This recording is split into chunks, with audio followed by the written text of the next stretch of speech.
Yo, it's your boy Ryan, Northwest Sports Fanatics, back at you with a new video. Today is Tuesday, November 28th, 2023, with your boy Ryan and the Northwest Sports Fanatics. Make sure you guys subscribe to the channel. Smash that like button either now or on your way out. Donate to your boy if you can. Cash App $ ORION NWSF or the YouTube Super Chat right here. We got NHL hockey this Tuesday night. The Seattle Kraken release the Kraken, baby, versus the Chicago Blackhawks. And I'm very excited about this matchup because I want to be able to see the first pick in the draft. I know they're struggling this season since they were the number one pick, but I want to see the Chicago Blackhawks and I want to see Connor Bedard on the ice. I haven't got a chance to watch too many full games. I've seen highlights daily, but I haven't really been able to see any matchups with the Kraken. And I believe this is their first matchup against Chicago all year. So very excited about that. Got a nice spinning logo for the Blackhawks. Still waiting for the Kraken to make one so I can do a spinning logo for them. But Connor Bedard looking really fresh in those reds. Really, really fresh in the whites.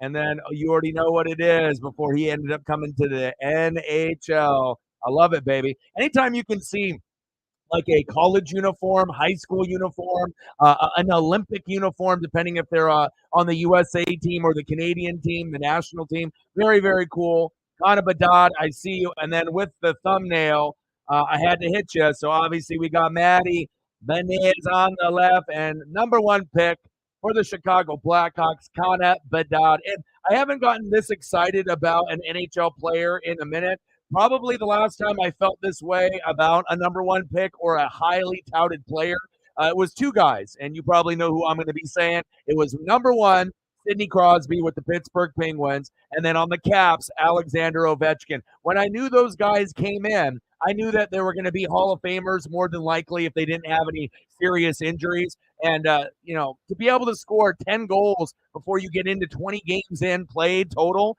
not many guys have been able to do that besides him.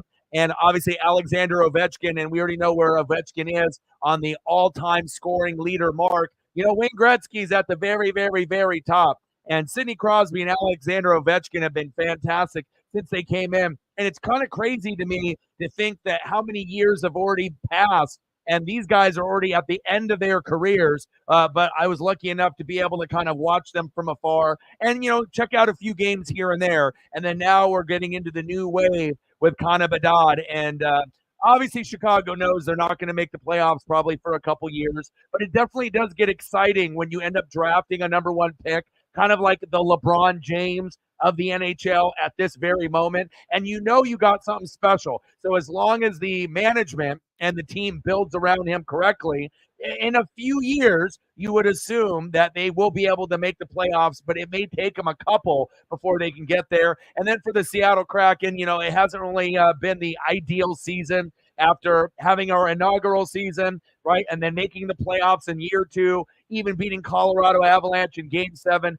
losing to the Stars, but it's kind of expected. Then we came in this year kind of with that Seattle Mariner mentality. All right, we broke the streak, right? We haven't been to the playoffs in 20 years for the Mariners. We went to the playoffs. Let's do it again. And we fell short. And then obviously the hype and the vibe in the Pacific Northwest, it's like, okay, Kraken, we made it to the playoffs last year. We even got past Colorado. Let's see what we can do this year. And I'm not sure if it was just lack of focus or if we were out of shape or we just couldn't find the right combination. We've been bringing new pieces in like Tyler Yamamoto that I really, really like. Grew is actually in net tonight, which I'm very excited about that. It's been 2 games since he's been in net. So it'll be very interesting to see how it all plays out. Shout out to everyone watching on Twitter/X as well as here on YouTube. And I'm ready. Like I said, I'm going to do as many Kraken matchups as I can. And if I have a choice, between doing NHL or the NBA, I'm going to lean towards the NHL first, especially if the Kraken is on. But I did notice on the schedule that I was like, okay, if I were to do the NBA today, there was maybe a game that I would consider doing, and that would be the Bucks and the Heat. And it looks like it ends up being a decent game. It's Bucks 53, Heat 51. So there's a few NBA games on tonight. That's the best one. And then there's a few NHL games as well. Let's go over some of the scores through the NHL and the NBA before we get into this. Daniel in the building. What's good? Let's go Kraken. All right, so for the NHL, we'll start there, and then we'll end up going to the NBA. We got Panthers and Maple Leafs knotted up at 1. We got the Islanders 4, Devils 2. Odin's son is a big Devils fan that lives in the New York East Coast area, hoping that the Devils can catch up. Then we got Hurricanes 1, Flyers 0, Predators 1, Penguins 0 in the first. Blues and Wild tied at 1, and then we got Stars and Jets knotted up at 0, and then we have this game starting here in just a couple moments. And then at 6 o'clock Pacific time, we got the Vegas Golden Knights against the Edmonton Oilers. We got the Tampa Bay Lightning against the Coyotes. And then we got the Ducks and the Canucks at 7 as well. Not started yet. And on the NBA, let's go. We got the Celtics 69 and we got the Bulls 50 at halftime. We got Nets 52, Raptors 44 at half as well. 60-58 Cavs up on the Hawks. Heat and Bucks are knotted up at 53 with less than 2 minutes to go in the second quarter on TNT. Knicks 53, Hornets 44 at halftime. End of the first quarter, Thunder 29, Timberwolves 19, end of the first. And then we got 2 NBA games slated to start. One right now at the same time as this Kraken Blackhawks game. Mavericks and Rockets. Mark Cuban selling a majority of his stock, obviously, to another billionaire. What does that mean for Mark Cuban? I'm not too sure, but we will wait and see what his next move is. And then at 7 o'clock, we got the Warriors and the Kings. And I'm excited. Let's go. Megan in the building. What's good? How are you? $20 holla. Oh, no. You thought you maybe pulled it or you might have had maybe a partial tear. So is it torn completely or a partial tear? Ah, that's tough. Thank you so much for your support and love to the channel. I couldn't do it without you. I appreciate you very, very much. $20 holla. Bang, bang, bang. Boom, boom, boom. Bang, bang. $20 holla. Let me know what you want to do for photos, and I got you. And if you want to just go through the regular Kraken photos, we can definitely do that. I got you. And then on the thumb, we got Maddie and we got Connor Bedard, my very first Connor Bedard. And I was waiting, to be able to get to this matchup this year, and I'm glad it's finally here. A matchup that we should be able to win. But I won't lie, I want the Kraken to win. But if we can get Connor Bedard to score a goal or two and the Kraken win, that'll be 100% great for me because that way I can actually see a superstar in his rookie season start to kind of, shape form of the Chicago Blackhawk team. But I don't want Connor Bedard to go too crazy where all of a sudden, I want us to win. And then Connor Bedard scores like a hat trick and gets 3 goals. Then that would not make me too happy. So we'll have to see on how it kind of plays out. Let me get some Kraken photos up here for you. Oh my gosh. I hope that I know you got to keep that leg elevated. And I imagine you've been doing that all day. All right, baby. Here we go. Maddie, Kana, and I got a few here as well. Kana Bedard. And let's get into some of the Kraken photos for you as well. I'm excited about this matchup. And it's nice that we're going to get Gru in net for the first time in a few games due to an illness. So hopefully he comes out with a lot of fire, a lot of emotion. And I don't think it will take too much to win this game, but I can't really say that because, like I said, we've had a lot of games slip through our fingers this season. So we can't take anybody for granted, even if they're one of the bottom teams in the NHL that had the number 1 pick. Anybody can beat anyone on any given day in the NHL. We know this. Hack Attack is back. Gru is in net. We love that. And hopefully Gru will give up less than 3 goals. That's the goal every time you get out there. If you give up 1 or 2, that's fine, but let's not give up more than 3. That's because we don't know how many we're going to put up. So we'll see on how it goes. And then we'll throw up a few Kraken photos here for you. Let's go. Hack's got the blue or purple tie going on. I like it. Looking good. Let's go. I appreciate you very, very much. And here we go. I'm ready. Let's go, baby. Yeah, I want Connor to do well because you want to see the superstars in the NHL, regardless of what team they're on, do great. You wanted to see Sidney Crosby do great. You wanted to see Alexander Ovechkin do great. They did. They're going to be in the Hall of Fame. And I feel that Connor Bedard will be joining them years down the road. And hopefully he has a very successful career. Now, again, I want him to score once or twice tonight. I don't know if he will. But as long as the Kraken win and we get a little bit of both, I think it would be very cool to see. Matt in the building. What's good? Yes, lots of people entering the transfer portal, and very crazy to think that Troy Franklin did not get announced for the coveted Biletnikoff Award for the best wide receiver. Obviously you knew Maserati Marb was going to be in there. You knew Roma Dunze was going to be in there. But then they decided to give Troy Franklin the snub, which is kind of ridiculous because his stats are just as good as anybody's. But that's a little bit of that West Coast bias that I keep telling you all about. A lot of these people in the Midwest and the East Coast of the South don't even think Oregon deserves to be in the four. And obviously, once we end up beating Washington, if we do, they're still hating. So it is what it is. And we will always make sure that we represent the Pacific Northwest through and through. Let's go. Yes. If we were at home, yeah. And on the road, it will be a little interesting for sure. Yes, I like the dark blue purple tie. I like it. I like it. Let's go. Sarah in the building. What's good? I was about to say, what happened? Where did you go? What happened? But I figured you were either sleeping or eating dinner or working on something. But I figured if I didn't see you by the end of the first period, I would have messaged you obviously later on. So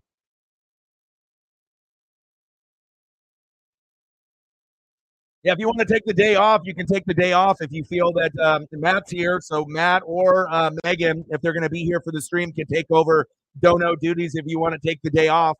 If you want to hang out with us and vibe, like I said, if you want to watch the game, we have links. If you want to watch the game with us as well, it's up to you. Whatever you decide that you need to do.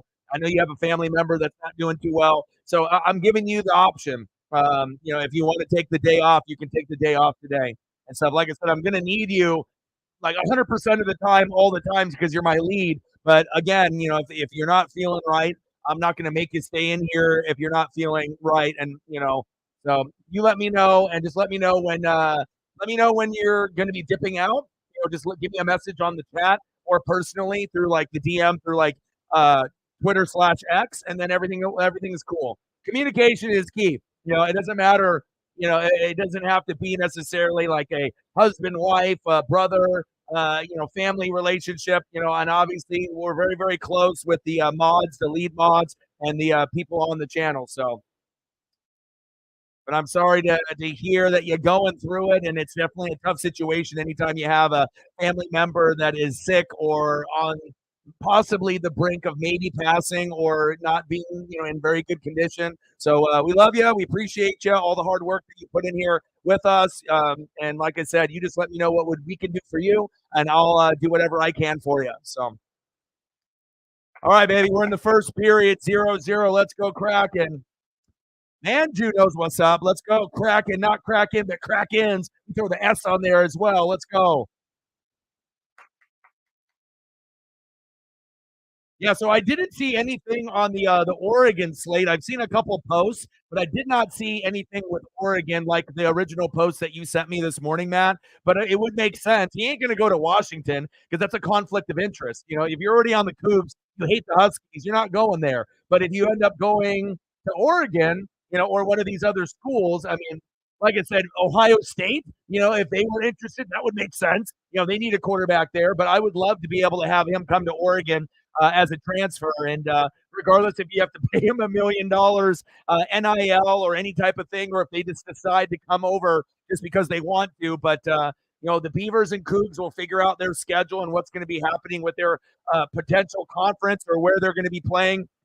But the Cougs and the Beavers are going to be hurt, overall because it's a Pac-2 right now, not a Pac-12.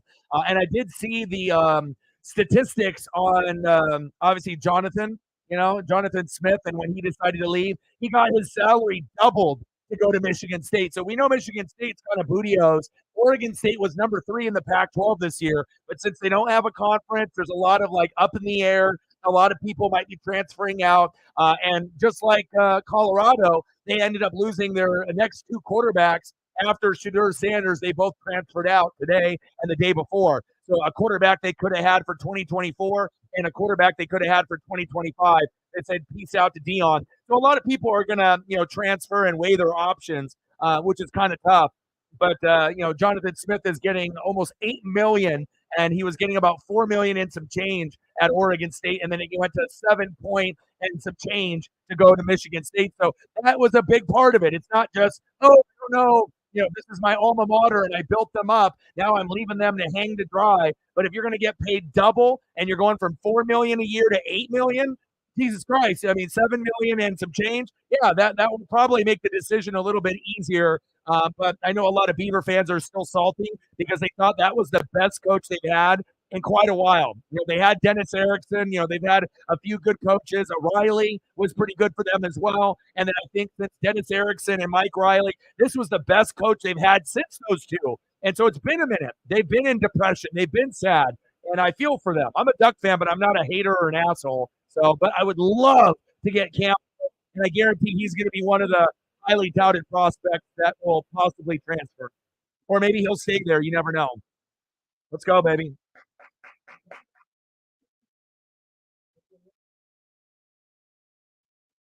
Well, Shador got the broken back. That's why he didn't play in that last game. So he'll be the starting quarterback next year. Plus, Dion is going to try to get him to be the top pick of the draft or number one, number two, or number three, one of the top three quarterbacks next year. So, if he was going to come out this year, what would Shador Sanders be drafted? Like the ninth quarterback?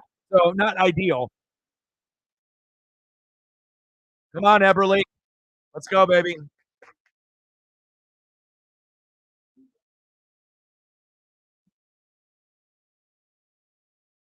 Yeah, lots of rumors are sprinkled out, but sometimes rumors have a little bit of truth to them. Uh-oh. We got penalty?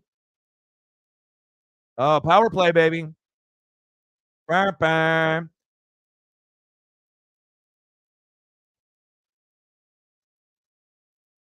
Interference.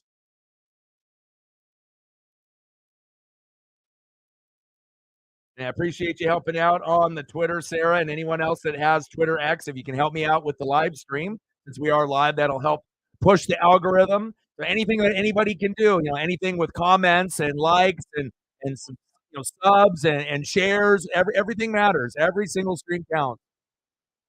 Whether it be here or with the live broadcast on Twitter X, and that'll help too. Doesn't matter if you have a lot of followers or barely any. Everything will help.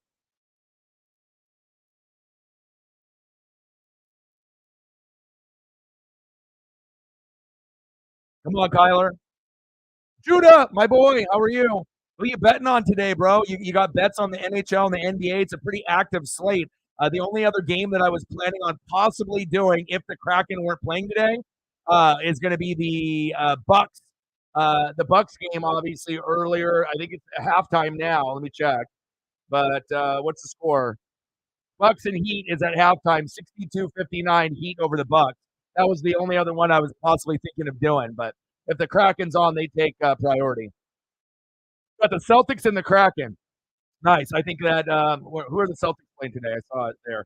Celtics got the Bulls. Oh, you're going to win that one easy. That's the easy bet. Shit, the Celtics could win that game if half their starters were out. Big facts. How are you doing, Judah? What's good with you? Everything going good?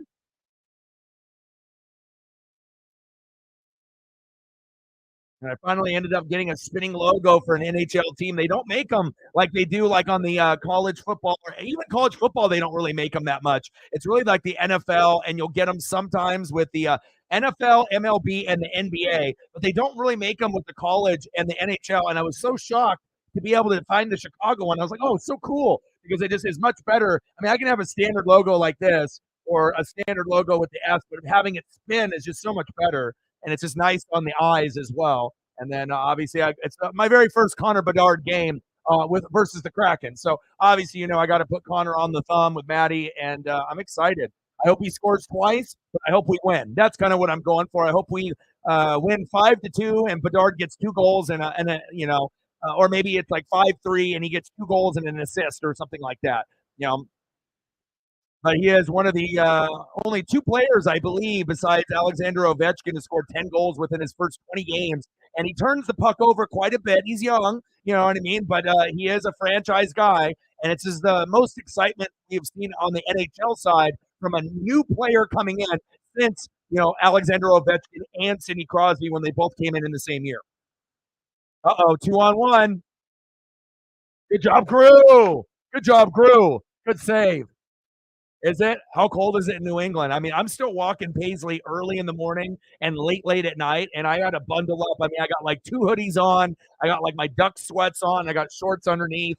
I haven't been wearing like gloves or anything, but it's like I can see my breath. There's like snow, frost, all on the houses. It's not really snow yet here, but so all the grass is frosted. So Paisley likes, walking on it, crunching on it, and whatnot. But we were still doing about 2 hours a day of me and her. So we're doing about 45 minutes in the morning and then maybe 30 to 40 minutes in the afternoon and then 30 to 45 minutes late at night after I'm done streaming to keep it about an hour and a half to 2 hours of exercise with her every day. And it feels good. I feel great. My diet has changed. I've lost a shitload of weight. She's lost a shitload of weight. And it's probably the best I've felt in, 20 years since my 20s. So yeah, I'm happy that he's back, and I think that this will be a good opportunity for him to, say, "Hey, I'm back." And I don't know if he'll be able to shut out Chicago, but I do think that there's a chance that we could hold Chicago to 2 goals or less. I think there's a chance. You know, I like Bedard and how smooth he is. Like you can tell with phenoms. When they skate, it's so effortless. They're good at everything: skating, passing, shooting, setting up other teammates. Damn it. There's the 1-0 Blackhawks. Damn, that was fast. Oh, Grew. I just tried to give you a compliment and you gave up a goal already. Damn. Just like that. That didn't really seem like anything there either. Let me see the replay. Golly.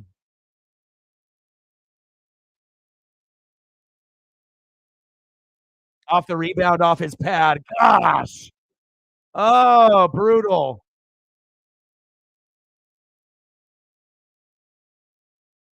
Nice job, Chicago. 1-0 Blackhawks. Well, there's one. All right, we got to limit how many we're giving up now. That's one. All right, I don't want it to get too crazy.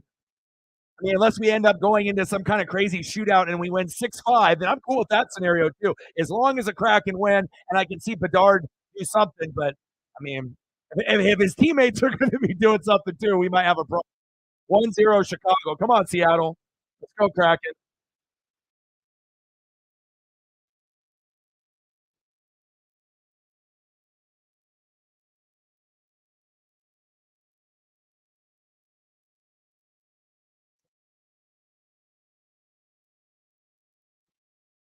Shots on goal are pretty even, 7-6 for Chicago.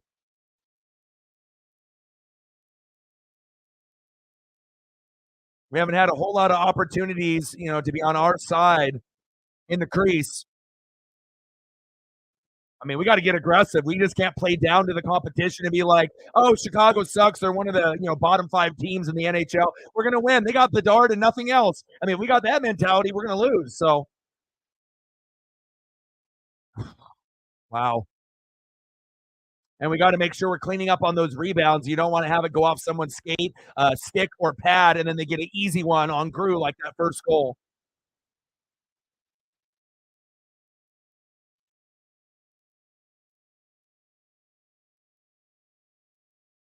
Again, 2-0. Well, I guess it's time for Grew to hit the showers because he missed 2 games. He struggled at the beginning of the year. We need Joey in there. We need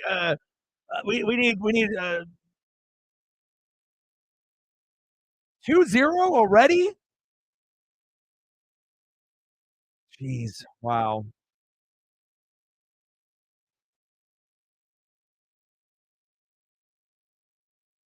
I don't even know what to say. Unbelievable start for Chicago. 2-0 Blackhawks.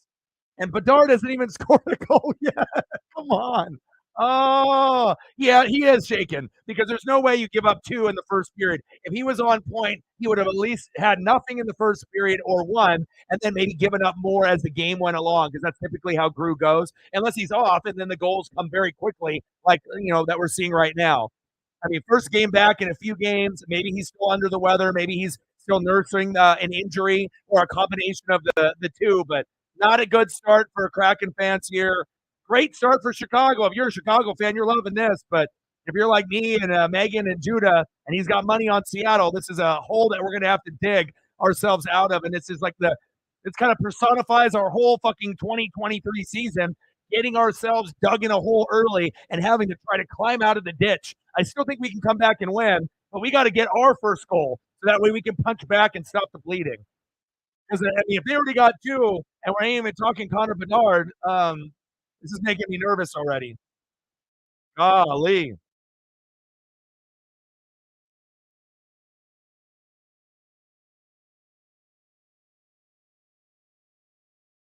Jones and Vlasic. Oh God, oh God, help him out. Oh gosh, come on, Kyler. I mean, like, and remember, we were having talks about like goalies. If Seattle wants to be able to continue to go to the playoffs every year or every other year, we got three goalies. But at some point, we may need to be able to get, someone in a trade, or drafting. We need to be able to. I mean, I love everyone that we have on the team, but I mean, I don't want to continuously struggle, and hopefully we can figure it out because obviously 5 years from now, the three goalies that we have, we probably won't have the same three goalies that we have now 5 years from now, or 6 years or 7 years from now. Maybe we have some, but we might not, we may have others. So I just want someone that can, protect the net and protect the crease. And I don't expect anyone to be perfect, but 2-0 already with nothing from Connor Bedard. This is rough. I mean, this is exactly the opposite of what we wanted. Brutal, brutal, brutal. But hey, I'm still going to stay positive, though. My goodness. That is rough. Let me take a look.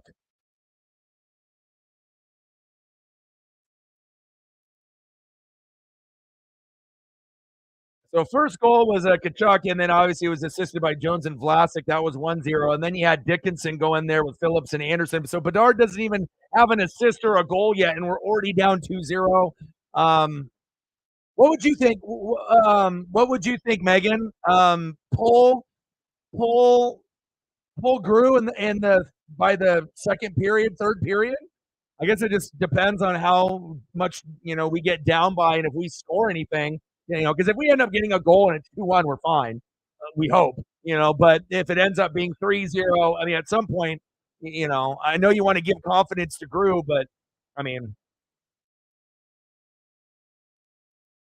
I know. I was actually hoping that Dredger was going to start because I was going to say, with Decord and Dredger, I have more confidence in them. Like Grew was, he was the man last year, but this year it's just like he's off. He's injured. He's either got, physical injuries. He's got mental health issues, illness. I mean, whatever the combination is, but he is not his normal self, and it's hurting the team. Because like it's not like we can score 5 goals every game. And even though some of the goals and games that we've gotten to that point, we've blown leads in the third period. So it's like we need everyone to be on point, and we can't be giving up, 2 goals early, especially if they're not even from Connor Bedard. So I don't know. You may have to hit Dave up on the cell phone and ask him what's going on here at intermission because we need to figure this out. Because if it keeps going on this downward trajectory, we're going to miss the playoffs, and I don't want to miss the playoffs this year. Uh, I think I would put Joey in the second period as well. I would too. I would too. I mean, I was hoping the Dredge was going to start, but I mean, and if that means that Grew has to go to like third string and he's the third option, so be it until he's okay and ready and then he can prove himself. It's like when I have guys in fantasy, like Joshua Dobbs last night, with the Vikings and the Bears, he threw 4 picks. He gave me like 3 or 4 points in fantasy after getting like 15 to 25 for like 3 or 4 games in a row. Now I don't trust you. So it's like if I don't trust you, now I got to be able to see you do good for a couple games for me to consider putting you back in. And I think the same thing, goes for us fans when we see certain players. It's like if there's other options, sometimes you got to give those lower name guys an option. Because honestly, if Joey's a lower name and Dredger's a lower name to Grew, but they're better, who cares? Put the guy in there that's the best, that gives us the best chance to win. And this is very disappointing to be down like this so soon. And I know road games are going to be tough for us. And this is the first of 4. And I believe we're going up into Canada after this as well with the road trip. So hopefully we can We can figure it out. Yeah. I mean, like I said, if he gave up 0 and then ended up giving 2 in the second period and then another one in the third, it's kind of what we would expect from him based on his play this year. But 2 already, I mean, at this pace, he's on pace to give up 6, and we don't even have anything yet. So very, very alarming. And the worst part, like I mentioned, Connor Bedard doesn't even have an assist or a goal yet, and you know it's coming. So you know he's going to be guaranteed he's going to get at least a minimum of an assist out of someone's goal before the game is over. You would think, or a goal himself, which, now at this point, if he scores, I'm like, cool. I got to see Connor Bedard score against the Kraken, but not cool if we're down 3-0. So brutal, brutal, brutal, Megan. The heck is going on here? Power play goals, 16, 6 for the Blackhawks.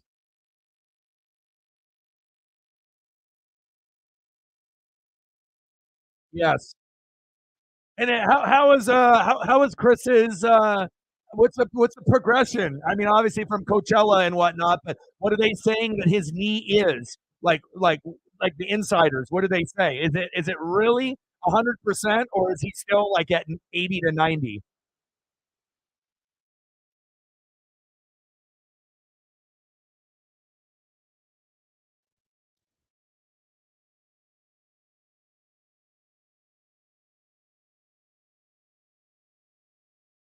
Love the Kraken uniforms. And even if we struggle, I'd rather watch the Kraken than any NBA game. I mean, if the Blazers are on, I can watch it on my free time. But I love this team. Just like I love the Mariners, and I'll keep watching the Seahawks, even though they're not my team. I watch everything Pacific Northwest. And like with the NBA, once we get to a point where the NFL and the college football season is over, baseball's over, NASCAR's over, and it's just going to be NHL, NBA, college hoops, and I will sprinkle in some NBA and college hoops, but if we have a chance to do as many Kraken games as possible, I'm going to try.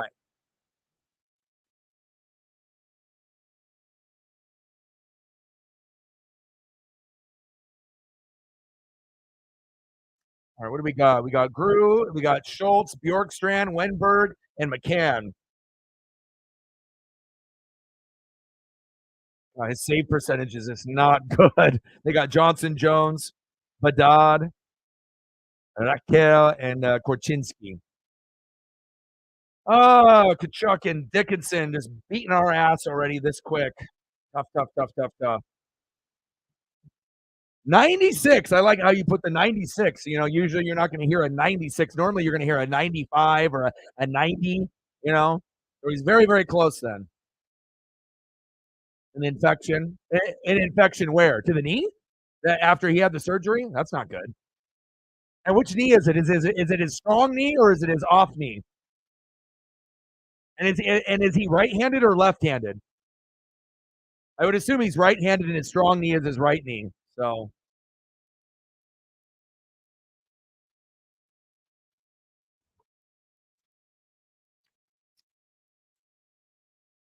that's tough. But I still believe we'll be able to fight back. We just got to get that first one. Once we get that first goal going, then it's just about, stopping the bleeding. I was like, oh, I'm so excited for this matchup. And then all of a sudden, like 2 minutes into the game, we're already down 2-0. I mean, I didn't want my face to look like that. I figured my face would be more like this, just like anticipating. Hopefully, Gru can make it to the third period. He doesn't give up a whole lot. Maddie and Bjorkstrand and, everyone starts working together. But I guess this is where we're at right now, but you still got to have faith. Let's go, brother. Let's go, baby. We believe in you. Clean shaven hack is the best hack.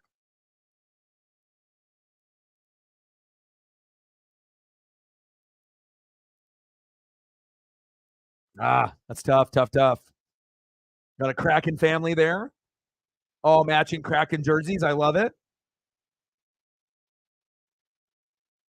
Come on, baby.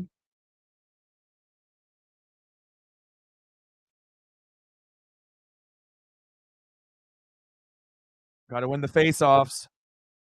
And we haven't been too aggressive out there yet. Like I don't know if Hack needs to light a fire in their ass and whatnot. You know what I mean? And I know he's always going to let them know how he feels. Yeah.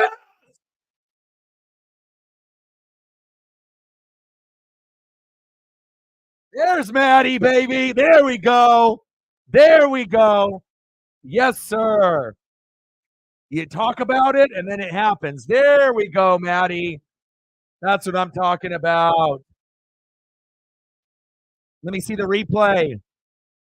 Oh, baby, that was pretty. Let's go.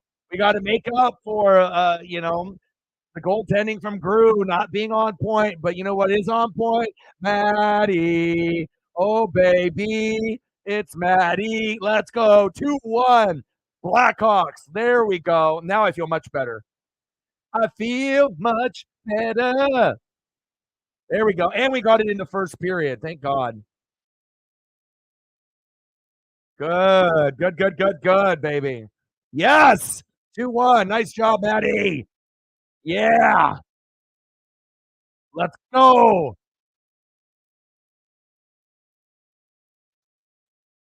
Release the Kraken, baby.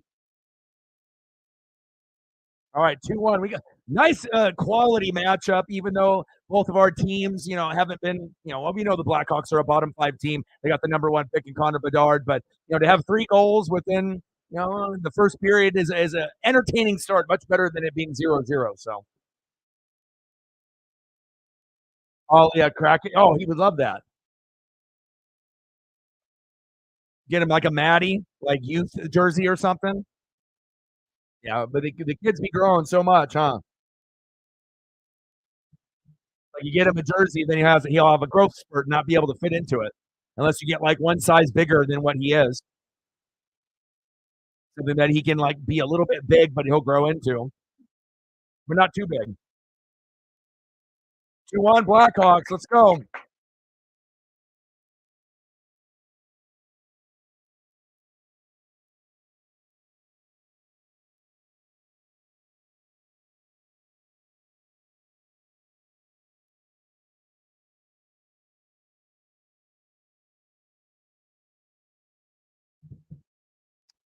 Yeah, I mean, all the news. I mean, obviously, when baseball ends, coming up here, it's going to be one domino that falls, and then we'll figure out where everyone is. And so, a lot of teams are kind of waiting to see when that first domino falls, so that way that they can pursue that second or third best option. So it's like, okay, if the Mariners are not going to go for Otani or Snell, then what are we doing? Are we doing anything? Are we just looking? Are we not spending money at all again, or are we going to try to go for somebody? I'm still mad and pissed off that we got rid of Eugenio Suarez, for 2 bags of potato chips. So, and I get it, it's a business and sometimes payroll, but his money that he was owed wasn't going to be very much. And we have a hole at third base. Yeah, he struck out a lot, but he was an emotional leader like JP and Julio. And I doubt we're going to get someone better defensively. Maybe we'll get someone that's just as good of a hitter, or maybe a better contact hitter. But I almost guarantee the guy we get will be worse at defense, and that's going to not be good for the Mariners. So we will see. Yeah, I don't think anybody knows where any of these guys are going. I mean, I'll take anybody that's, if the Mariners are willing to pay, but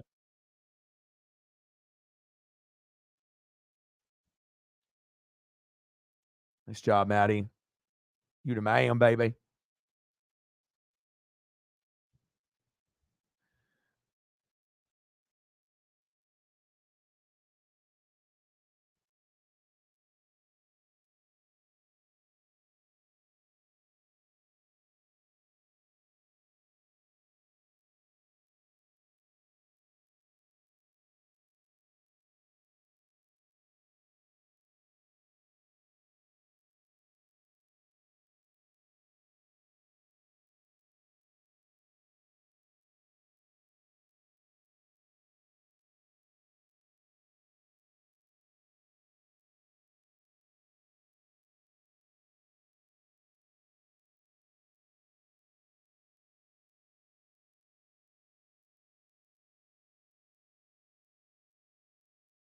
We got some tripping. Let's go, baby. Third power play. We got to take advantage. Come on now. Let's tie this up. Yeah, it took me like for some of the players that we thought immediately coming out of the gates going into 2023, Greer would be on point, Maddie would be on point, and boom shakalaka, we're going to have a great record. We're going to be probably a top 12 team in the NHL, and both of them have struggled pretty mightily. But Maddie has turned it around from his struggles early on and has been on point for like what the last 2.5 weeks, 3 weeks. So it's been nice to see him turn it around finally. But with Grew still having those struggles still.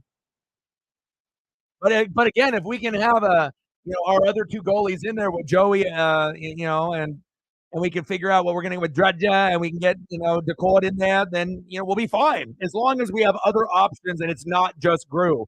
It doesn't matter who's in there as long as whoever's producing.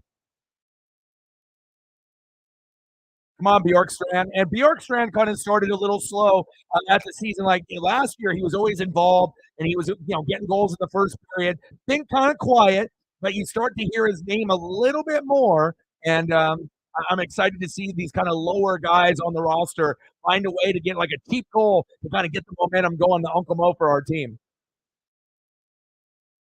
Take advantage of this power play, baby. Let's go.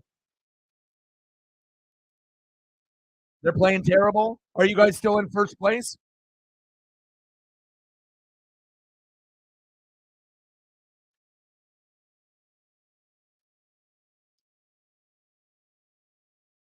Come on, Kraken.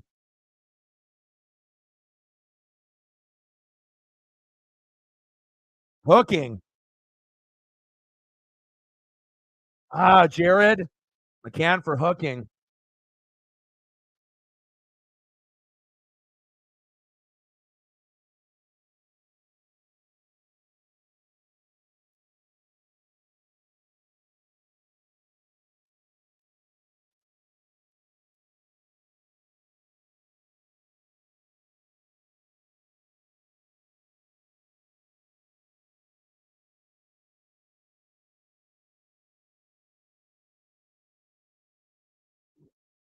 McCann to the box, baby.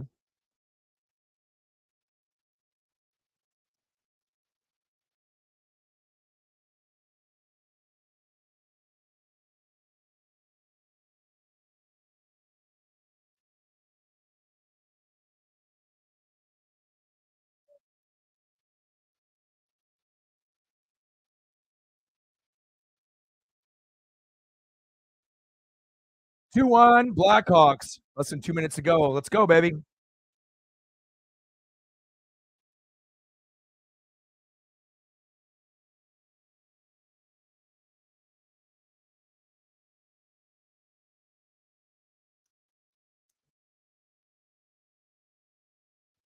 Oh, we got a stoppage.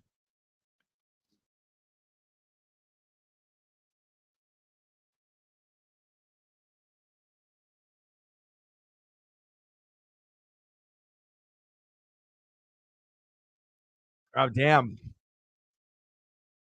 7 goals? Golly.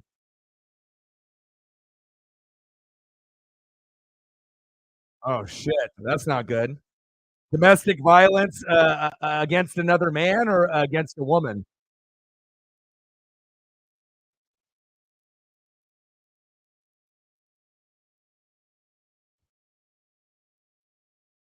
I mean, regardless, it's terrible. It's not good, but that's not a good look.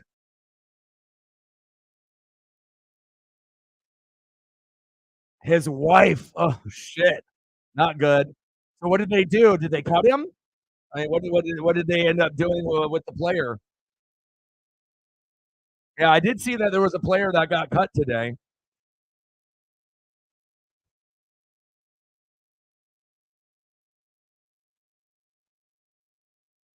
Oh shit, the kids were in the house? Uh-oh. Uh-oh. And is it this guy's first time? Probably not first time. Probably because a lot of these people that they do that shit, the repeat offenders, is just they get caught or the police come, you know. Unfortunately, you get these people that are not good people and hotheads and whatnot, or it depends if alcohol is involved and other things. And most of the time when you hear about stories like that, it's not just like a one-off thing where people are pissed off at each other and shit escalates, but sometimes shit repeats itself, unfortunately.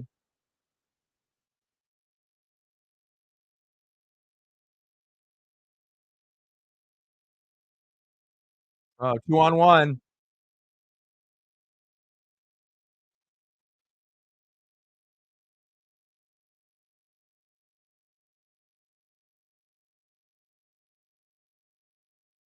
Let's go. There we go. Windbag.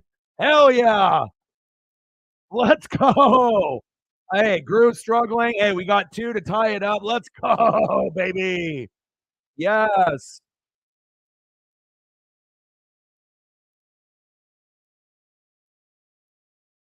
Oh, that was so sweet.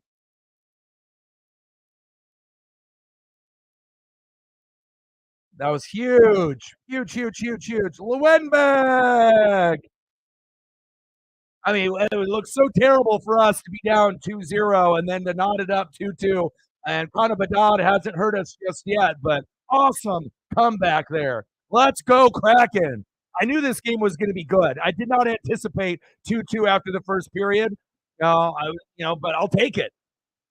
And it's much better to be at 2-2 than down 2-0 and thinking, oh, hell, what's going to happen with Grew and how many goals are we giving up and are we going to be able to score? Nice job, Alex. Hell yeah. End of the first period. We knotted it up at 2, baby. Let's go. He's like, yes, I might be able to get my money back. I might be able to win. Woo! Let's go. All right, let me know what you guys want to do for photos. And I got you as we got first intermission. That was actually a very entertaining. I mean, I was a little disappointed to give up 2 goals so quickly. And this is Grew's first start after the illness or injury. He's been out of net for a couple games, and then for him to give up 2 goals, I was like, "Fuck, man, like that." But we haven't got hurt by the number 1 pick yet, Connor Bedard. That's why I'm here, right, for the Kraken and Connor Bedard. Man, he's the man. But we got a guy. Wimberg. Let's go.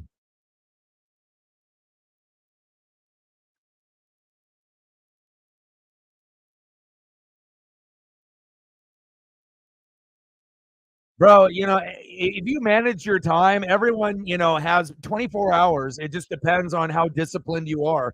Like I said, if you want to start waking up early, like a lot of the people that are very successful in life, they wake up at like 3:30, 4:30, 5:30, and they get an extra hour or 2 of work or research or whatever it is before people are even waking up.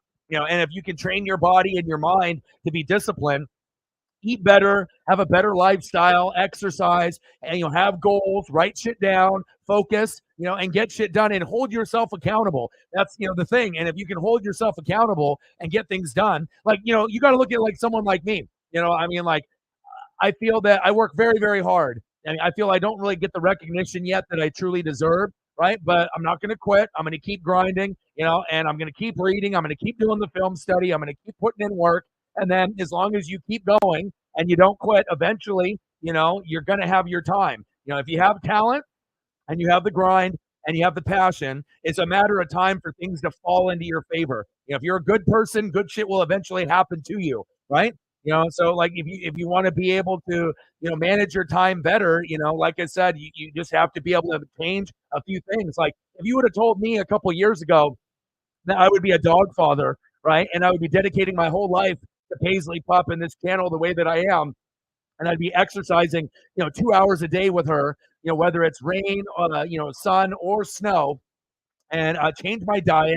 I'm not doing beer. I'm not doing booze. I haven't done fast food. I'm not drinking soda. I've dropped 70 pounds since COVID. Like if you would have told me all of these things, I don't know if I would believe you. You know what I mean? But if you once you start to implement new things, it's like a repeat action is a repeat pattern. And once you do it for 3 weeks straight, you actually look forward to doing it. Like I can't even imagine me not walking, 2, 3 times a day for an hour to 2 hours. Like it would be weird for me not to do it. Like, and plus I know that Paisley needs it for her dog breed. So not only does she need it, she's happy. I need it for my mental health. I'm happy. And you start to realize like nature is very healing. If you go through depression or anxiety or whatever it is, but to be outside and smell the fresh air, or if you're like in Hawaii, like Matt, to be able to look at the water. For me, I don't have any water nearby here. At my old place, I did, where we would, go by one of the rivers that was close by, and me and Paisley would take adventures over there while on our walk. But I have like a couple like forest areas and like places with big fields where I can get Paisley to run around, and just being out late in the neighborhoods when it's just like me and her. It's so relaxing, bro. And it's like there's so many things that you can do to exercise, like in the house or at a gym, but it's not the same when you don't see the sights and the smells, and when you're out there, alone, and it's just you and like it's like me and the pup, and like literally no one loves their dog more than me. In Oregon, there is no one that's walking their dog 3 times a day, 2 hours a day, at least not anywhere near me. You know what I mean? And plus, when it gets super, super cold, nobody is outside. It is literally just me and her, and I know that she needs it. I need it. And I feel it's changed my life for the better. So, once you start prioritizing what's important to you, and you start watching more film and reading more, then you'll be able to get smarter, and you'll have better takes, better predictions, and then you'll feel better overall about, whatever you're trying to research and what you're trying to do. Big facts. Let's go, baby. 2-2, end of the first intermission. Kana Bedard. We haven't had any problems with him just yet, which makes me a little bit nervous. But let me know what you guys want to do for photos. If there's anything that you want to do, it could be hockey related or not, and then we'll go from there. And also, too, I don't know if any. I mean, obviously, I like Star Wars and I like Marvel and I like DC. And I actually just, I finished watching the Flash TV show, and I actually loved the Flash TV show. I watched it on CW from the very beginning to the end, right? And then they had this Flash movie, that came out this year. I was very skeptical about it because I was like, it's not going to have the same actor that was in the TV show. I just finished it today. Oh my God. Like for a DC movie, it's on par with the Marvel movies, and it actually is one of the best superhero movies I've seen in a minute. And if you haven't seen the Flash movie, I highly recommend it. The special effects in the movie for not only the Flash, but for Batman, you get to see Gal Gadot. You get to see a little Wonder Woman cameo. You get Batman in there, with the Batmobile and the bat like vehicles and everything. But the special effects are good. The writing is good. The actors and actresses are good, and you get to see cameos of like a lot of the other people that played Batman over the years because it's like a alternative timeline and whatnot. But I highly recommend if you're looking for a movie to watch that came out in 2023 and maybe you've just been really busy, watch The Flash. Yeah, I think you'll love it. I know I did, and I'll be watching it again. So, and I'm a big Star Wars, Marvel, DC kind of guy, but even once in a while, I'll get surprised by a movie, and I was really shocked on how well put together it was for a DC movie compared to Marvel, because Marvel's budget usually is a little bit better. And then if you watch it to the very, very, very end, you'll even see Aquaman, Momoa, and they'll have like a little scene where they have like George Clooney, because obviously Batman was played by many, many different actors with all the different Batman movies that we've had. But I was very, very impressed with the special effects, and overall, the actor that they got to play the Flash was fantastic too. Kind of nerdy, kind of goofy, and a little bit different from the Flash character that's on the TV shows. But I thought they did a perfect job in casting, and I probably will be watching that movie again. And normally, like I said, I'm not going to promote things unless I think they're awesome. And I was very blown away on how great that movie was. Very, very good. All right, let's go into some photos here. You guys let me know where you guys want to go, and I got you.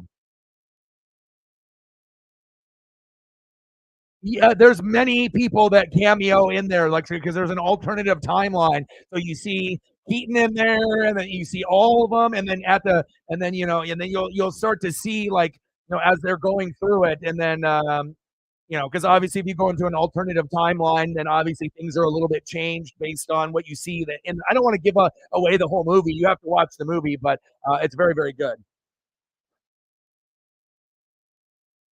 But this is the new one that just came out. The Flash movie came out in 2023. So sure, let's do that. I got you. We can do whatever. I mean, it doesn't have to be hockey related. When is the next Star Wars spinoff coming out? Do you have a timeline on that?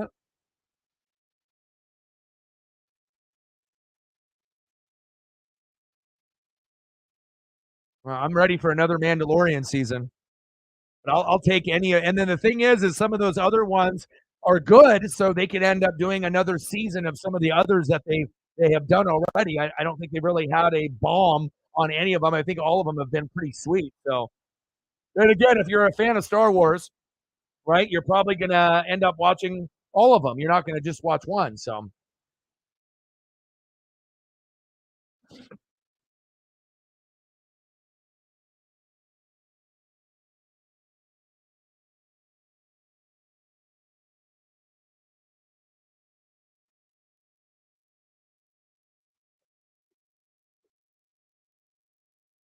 yeah, Ezra Miller. Yeah, I thought that was a perfect choice. Because like I said, because he has like an alternative. He's got like an alternative universe where like he sees himself, but he's like younger, right? And so he's got like the goofy laugh, and he's like 18 years old, different haircut and everything, and just the way that they play that. But Michael Keaton is in it. Affleck is in it. He actually does a pretty good job. It's got a very very very good cast overall. Clooney will make a little appearance in it. Nicolas Cage is in it. Gal Gadot is in it. I mean, it's pretty blockbuster. Momoa is in it, and obviously it's the Justice League, but you get to see a lot of crazy special effects. But the amount of people that are in this movie is, and some of them are just like kind of brief cameos, where they're in there and whatnot. But I thought they did a fantastic job with that.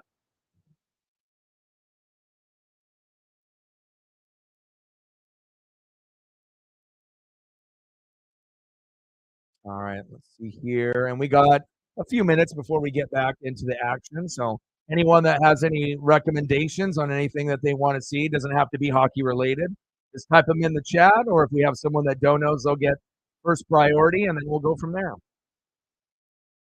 But I was just like, you know what? I was going through like movies, and I've been figuring out I'm gonna start watching some new shows. But before I get into like Sons of Anarchy, I think I'm gonna do Sopranos. I think I'm gonna go that route. But I was like, okay, let me like watch a few movies because I'm not really a movie guy. I'm usually like doing shows and whatnot, but because I'm always reading and doing film study and spending time with Paisley. But I was like, let me watch a couple movies. I ended up watching the Transformers newer movie that came out.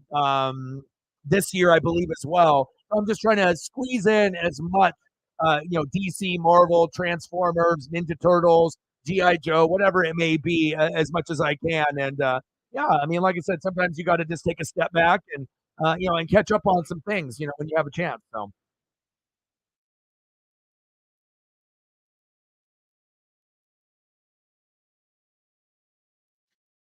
yeah, like the movie failed, or you failed to complete it, and you just didn't like it. I'm like I said, anything Star Wars related, I'm gonna love. So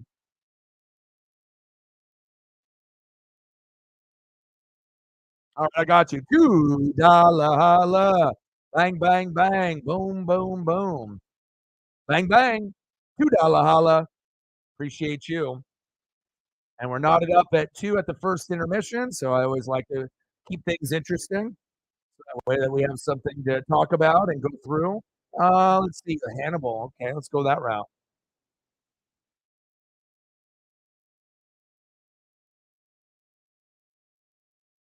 Hannibal, the show. What is that on? What streaming service has that?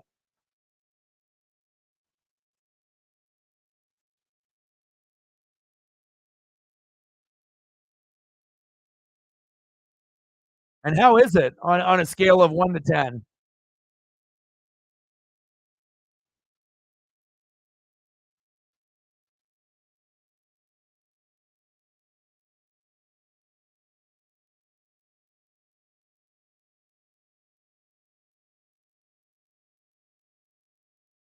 Oh,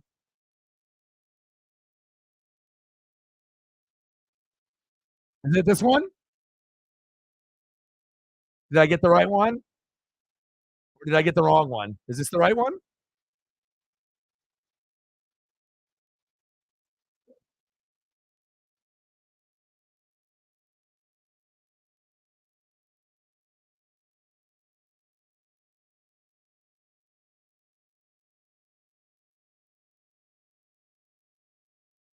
And how many seasons do they have? I'm seeing here they have at least three.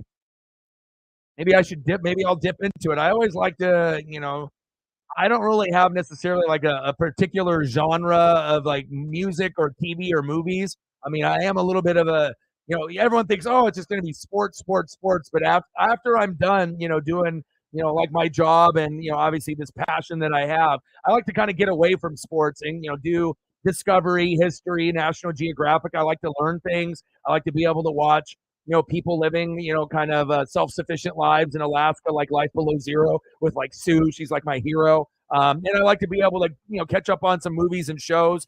It doesn't really matter if it's, action or comedy or horror. If it's good, and I'll watch it. So, but it looks like they have at least 3 seasons from what I can see.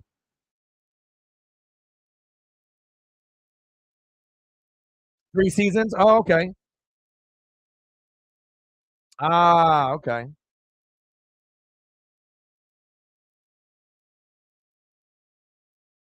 Do you know what was it on? Netflix, Hulu, Amazon Prime? What particular service offers uh, the particular show?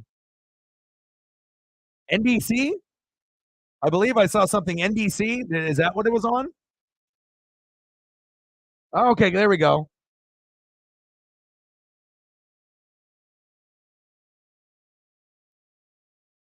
And is it still going on now, or is it an older show that ended, and then you're just catching back up on it? Aussie service. Of course, you're in Australia, so it'd probably be a little different. Yeah. I gotcha. I gotcha.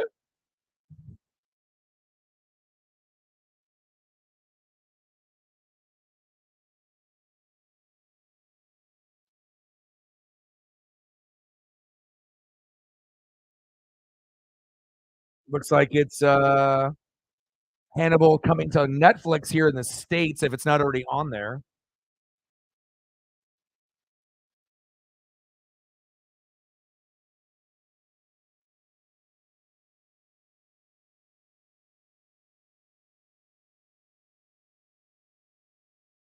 2-2, Kraken, Blackhawks. Blackhawks got off to a 2-0 lead, and then we fired back with 2 goals of our own, thank God, and we have a good matchup. Nothing from Connor Bedard yet, and that makes me a little nervous, but hopefully we can end up getting this dub.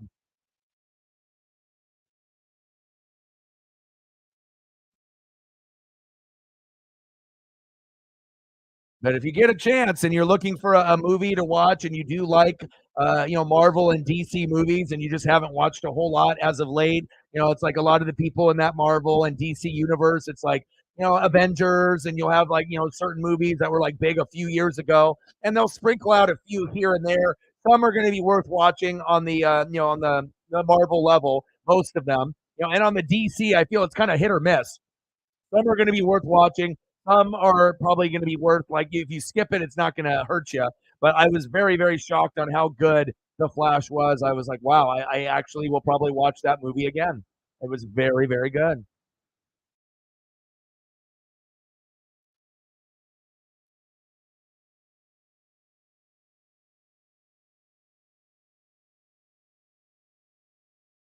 All right, yeah. Like I said, I probably won't watch it right away, but yeah, I probably will dip into it. I always like to take recommendations from people, and if it's worth it, yeah, I'll definitely try to dip into it and see what I like. Let's go, baby. Start of the second period here. We got to minimize Connor Bedard, number one pick. Let's find a way.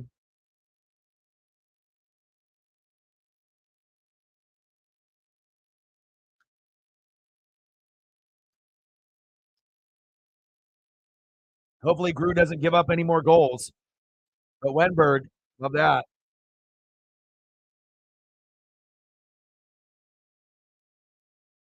Maddie and Wenberg, baby. Grubauer with an assist on the Wenberg goal. All right, here we go. Start of the second period. Thank you for the recommendation. I'll check it out.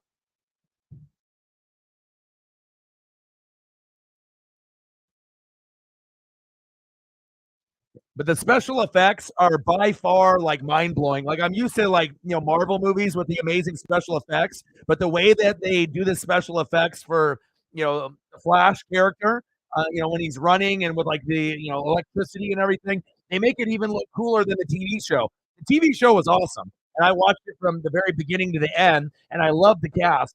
Obviously, the cast on the TV show, they're like kind of more for TV. So a lot of them are very like good looking, and the men and the women, like everyone is like very attractive, and and obviously on the movie side, you got to find the right type of person. It can't be someone that's just like good looking but not a good actor. And I was really really impressed on how they put that movie together. And it's probably one of the better DC movies I've ever seen. I was really shocked. I actually messaged my buddy Justin, and I was like, "Bro, have you seen the fucking Flash movie yet?" And he's like, "No." I was like, "Watch it." He's like, "Is it that good?" I'm like, "Yes," because he knows if I go crazy over a movie, then he's like, "Oh shit, I better watch it." So I know he'll probably be watching it within the next week or so, and he'll give me some feedback. But special effects in that movie, it's so good with the special effects. I feel like an idiot that I didn't watch it in the theater, but I just didn't think it was going to be good because it didn't have the same actor from the TV show from The Flash. I was like, I don't know if this is going to be good. It's like, okay, you're doing a Flash movie. It's probably going to be shitty. I figured it would be like a 5. It's not even worth my time. And then, lo and behold, it ends up being like a solid 9. And I'm like, wow, this was good. I'll watch this movie again. That's how good it is. So very rare for me to be able to get excited about a movie nowadays that comes out, in 2023, which is almost over. We're going to be in 2024. So, but one of the best movies I've seen this year, and I haven't seen too many, but it was one of the better ones. Absolutely. Oh yeah, TV show Flash was phenomenal. Great cast. I mean, obviously, when you have a show like that, some of the villains and some of the things are going to be a little, yeah, little corny. I mean, it's on fucking CW for Christ's sake, so it's like, you can't take everything to heart. But for me, I like a little bit of everything. Like I watch fucking iZombie. You know what I mean? And I know that's maybe more geared towards the females and whatnot. But like I said, it's like if it's a zombie show, I don't care if it's on CW, NBC. I don't really care if the show is good and I like it. I'm going to watch it. And I watched every fucking episode of iZombie. I watch every episode of The Flash, and sometimes on those lower networks like CW, you'll get some gems once in a while, or shows that are a little bit underrated. It all depends if you fall in love with the cast or not, and if it's got good writing, and you go from there. So I have not seen Oppenheimer yet, but all my friends say it's just ridiculous. Like it's so fucking good. So that will be probably the next movie that I will probably see. So. Oh, I haven't seen that either. The Hunger Games? No, I have not seen that. The new one. Yeah, I don't think Oppenheimer got any bad reviews or ratings. I don't think I've heard anyone on the internet or any of my friends or anybody that I know or don't know. I don't think I've heard anything negative about it. I think everyone said that it's a little long, but other than that, it's very, very good. And you can watch it more than once, but it is long. So it kind of makes me feel like an idiot that I didn't go see it in the theater. I don't know if it's still there, but I think on the streaming services you still have to pay for it. It's not free yet, so I'll wait for it to become free and then I'll watch it. Unless someone has the 411 on what streaming service offers Oppenheimer for free, so I can watch it. But I don't think it's available for free yet. They like have these streaming services, and then you have to pay on the service to get things that are new.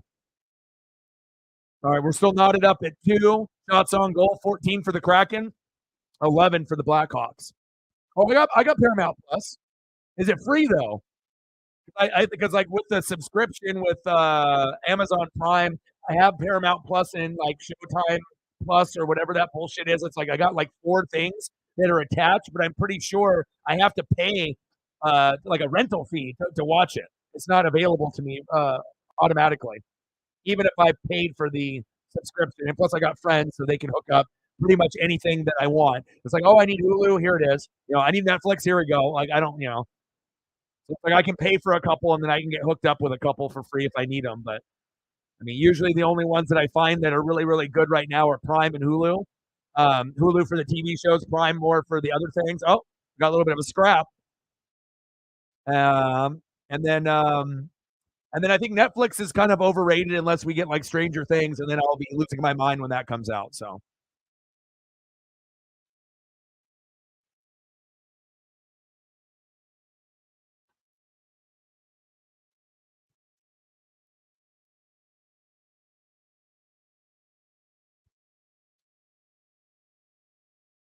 Yeah, that's one movie I don't really care for. Not really my thing.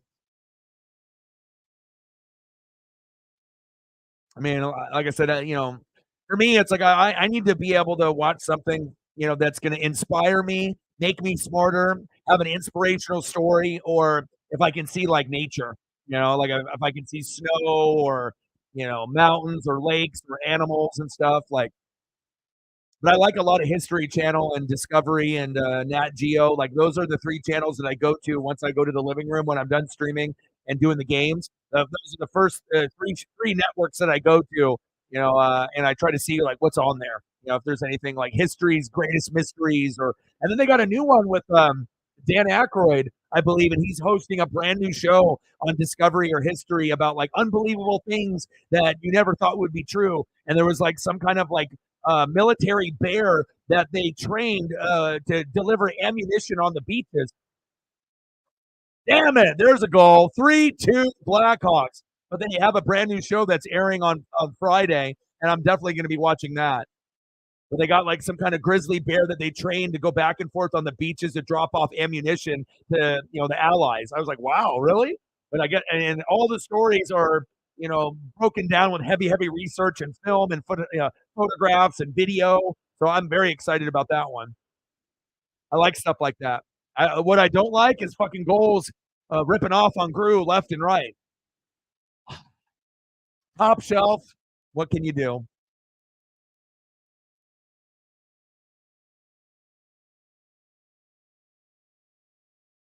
Well, for us in the States, Shark Week is like in May or June. It's like, obviously before July. It's like before the NFL. So for us, I don't know what it is for you guys in Australia, but in the States, we don't get Shark Week until much later. So that'll be like before the NFL. It's like Shark Week. It's like Shark Week is around, I think, you got the MLB All-Star Game, and then you got like Shark Week is around there. And they also have Shark Fest. That's on like Nat Geo. That's the whole month. And then Shark Week is on Discovery for 1 week, and then they have the celebrities that are in it that they usually have in there. So, damn, you get it in January? Shit, I would love to get it earlier than later, but for us, it's in the States, it's in summertime. 3-2 Blackhawks. Brutal. Come on, Dunn. You do? Well, you're in the East Coast. Tyler Johnson goal for the Blackhawks, assisted by Radish and Reichel. Yeah, January is summer hero. Yeah, time zones and people that live in obviously different areas around the globe. Um, I should know that. My mind is so many places. Obviously, for when it's summer there, it's different for us here. Winter here, summer there, it's the opposite. So, Cape Cod.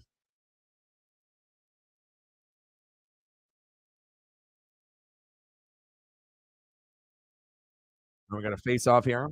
No, you're good. Oh, big check against the boards there.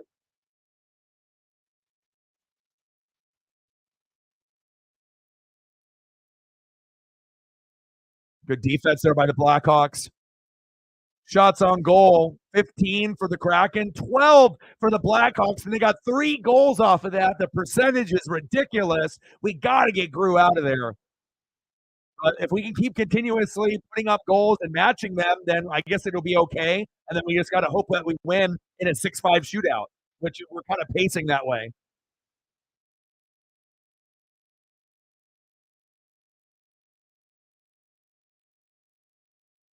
Six minutes gone in the second. Let's go, baby. Oh, I love documentaries. The problem that I have is where my brain is always at. Like I'm always reading and doing like other things. So it's like I need to be able to just like put my devices down and then focus on like a movie or a show. And it's like I always try to multitask like everyone else does. It's like we're glued to our phones or our computers or our iPads. We're always looking at video or reading, and sometimes you just got to be able to put that down and focus on the task at hand. But for me, it's like I always got like 5 things I'm trying to do at once. So, ooh, I like those Kraken beanies, especially the one that has a little dinghy on top. I like that. I need to get me one. Obviously, once donos get a little bit better, that will probably be. Ooh, I like that one too. Ooh, I like that one. Yeah, that'll be the first. That'll be the first thing, though. And obviously it's beanie season, obviously all year for me, but especially in the fall, winter, and spring. And I would love, but I'm picky with colors and design. But if it's got the little dingy ball at the top, those are the ones that I love the best. I think snow hats with the little dingy ball on the top, those are the best snow hats. The ones that are just kind of like a cap, I don't like those.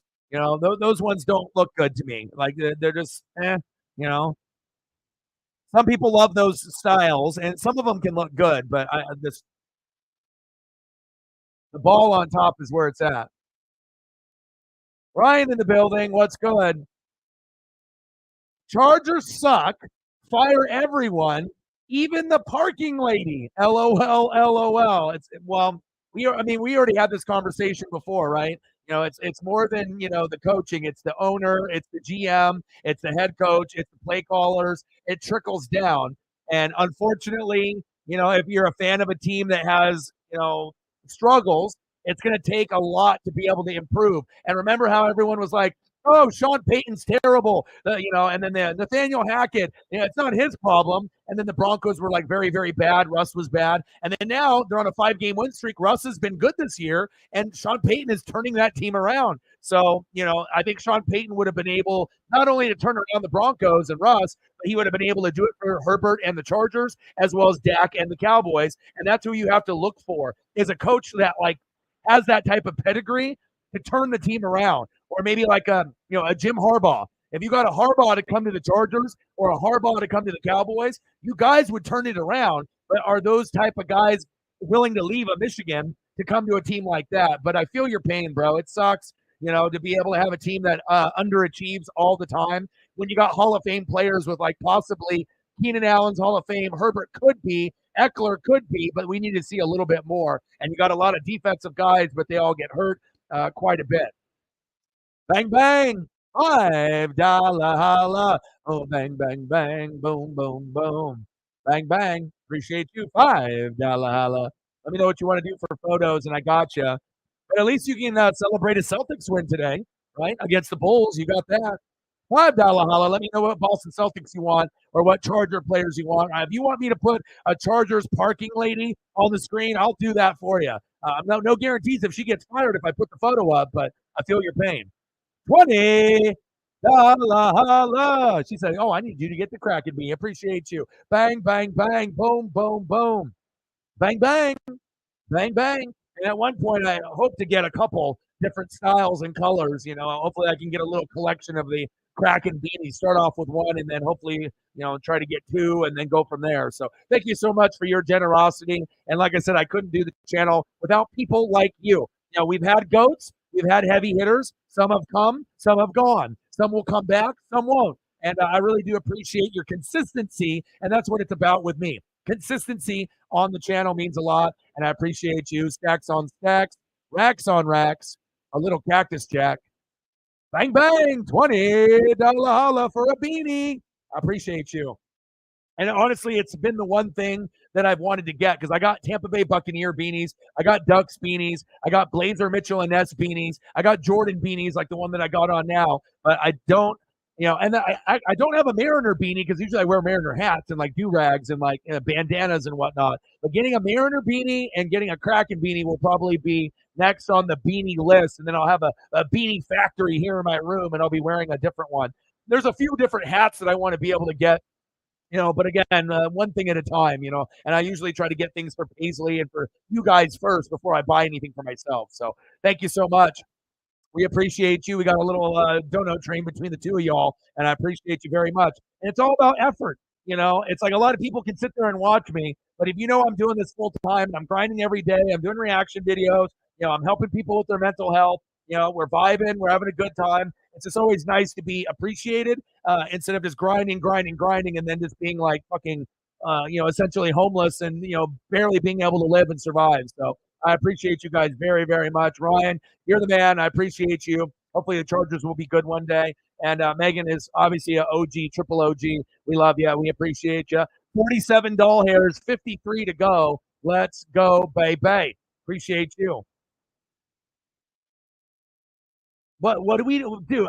Honestly, I think I could call better plays than some of these guys that are going to be getting fired. I mean, if you watch these NFL games, I mean, I can pull off the ESP because I watch film so much. Like I can kind of get into the head of the coordinator or the coach, or I can kind of go where I would go based off the talent that's on the field. But again, sometimes these coaches are no good. Just plain and simple. Not every coach that's in college football or any of the four major sports, NFL, NBA, NHL, or MLB managers or coaches are good. Some are great, some are not. And in the NFL game, the great ones, there's not very many, and that's the facts. Yeah, so you got the dub, bro. You got the dub over the Bulls. You're good. You good.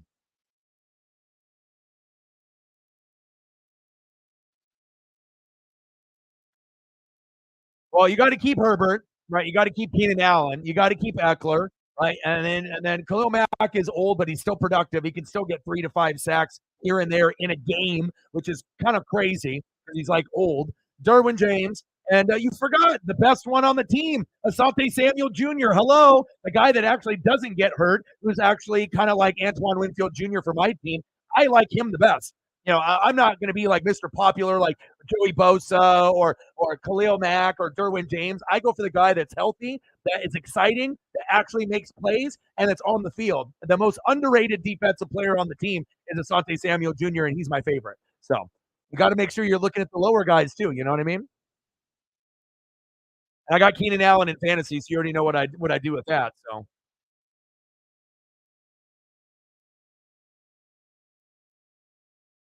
yeah, and Rashawn Slater. We can't forget about Rashawn Slater. He has a chance to be a Pro Bowl, All Pro, possibly a Hall of Fame lineman. And Rashawn Slater came in the same draft as Penny Sewell. And people wanted to kind of criticize Penny Sewell early on. Now they're saying, wow, Penny Sewell is one of the best in the world, and he'll probably end up being Hall of Fame as well. Odin's son in the building. I saw the score, and I called you. I actually met. I was like, thinking about you, and I said, well, I hope you end up coming back. You were down 4-2 early on, and I didn't know if you guys were going to be able to come back. And then you ended up coming back and winning 5-4. Dude, nice job. Because when I saw it, I was like, Odin's son's not happy, down 4-2, but I was hoping that you'd come back, and you did. Nice. Obviously, I'm doing this one for Connor Bedard and obviously Kraken, but first Connor Bedard game, it would be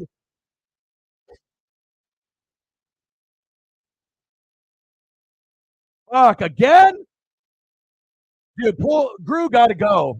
Grew got to go. Grew got to be the water boy. We got to get Joey DeCord in there. Yeah, Dredja. Like the Hit the Road Jack song.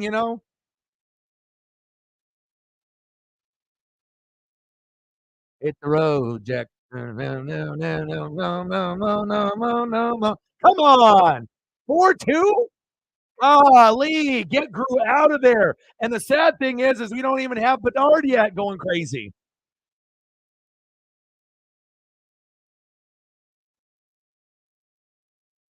McKenzie, golly. Joey Anderson with the assist. We have nothing from Connor Bedard yet. That makes me really nervous. It's already 4-2. Oh, brutal, brutal, brutal, brutal. All right, let me get some photos up here to distract me temporarily from us being down 2-0, getting it to 2-2, and having Grew suck ass today and giving up 4 goals already. Golly. Golly. All right, let's get some photos up for some of the goats that are in the room. All right, let's get Ryan. I'll get him a Celtic photo and some. Let's get a couple of those on here. Hold up, hold up. We'll get you a Tatum, and we'll get you some. We'll get you some. We'll get you some Charger photos here.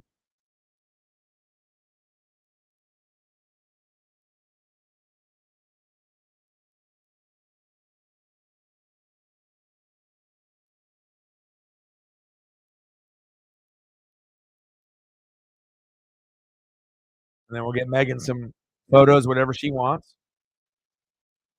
There's other like Jaylen Brown photos, but they're never going to be as cool as this one. So this one's always going to be number one in my pecking order. Appreciate you, brother. Fire photo.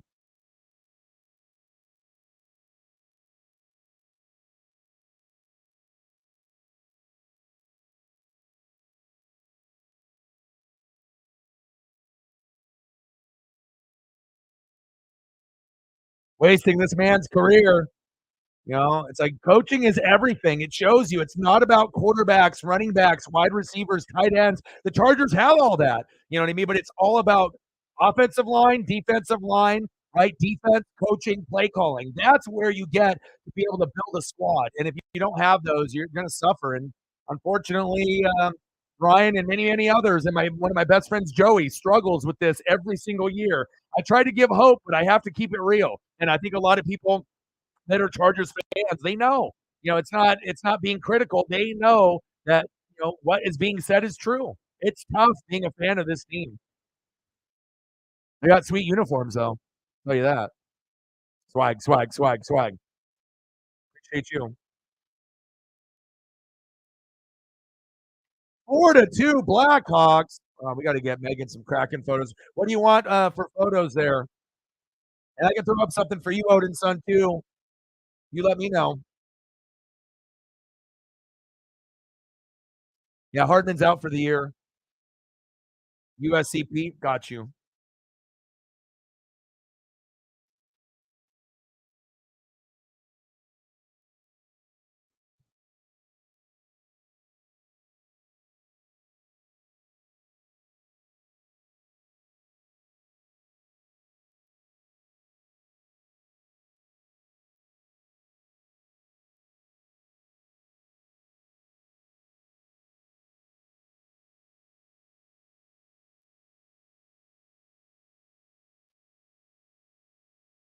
4-2 Blackhawks. Golly. That's a great one right there.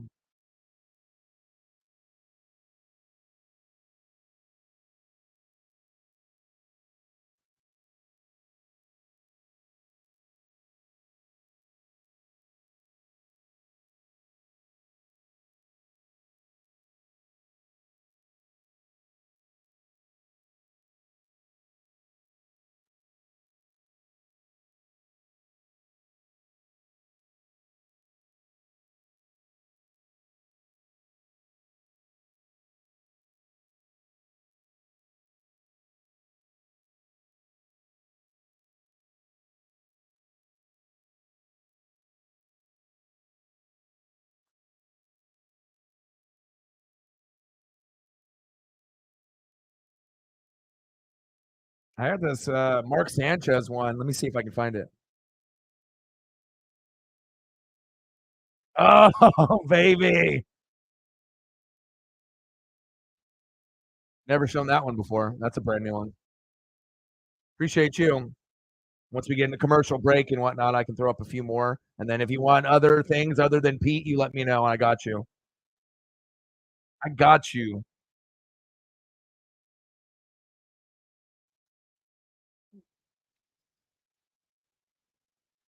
Ducks, obviously, win the line of scrimmage. We got to get pressure on Michael Penix Jr. And obviously, we got a better offensive line. We got a better defense. So as long as we just play Oregon Duck football, we should win.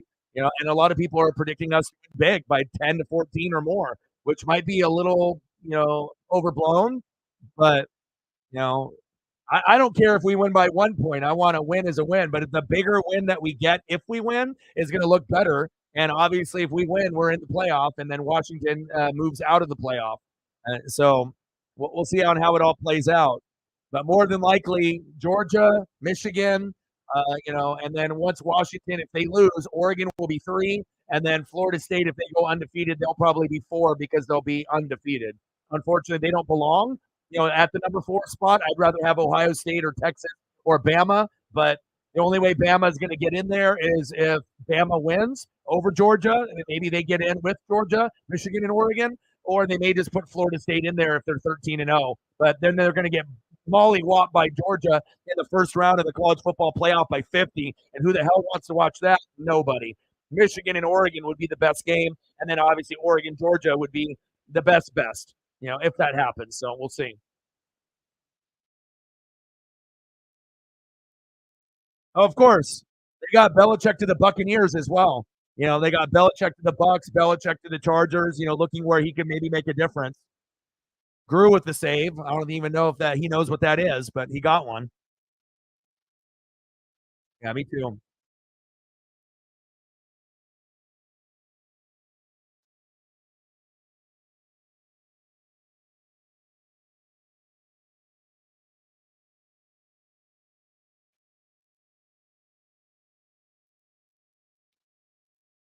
I got one for you real quick. It won't fit the screen because it's just some of the photos are small and whatnot, but this one you'll appreciate this one. Khaki Pete. Look at this one.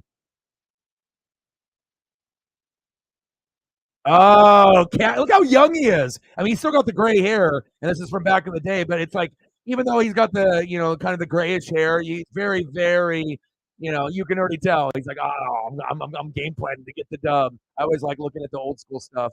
Very cool. Oh, big collision. We got a Kraken player in the net. Get up. Yeah, a very unusual shirt with the kind of the USC logo right like in the middle, but I thought it was very unique and cool looking. Most of them, it's like on the left side or the right side.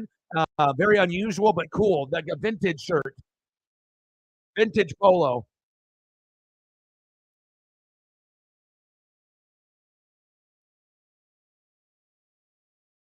All right, we got less than 5 minutes to go. We're down 4-2. Jalen Brown dunking on Gobert. Yeah, I probably do.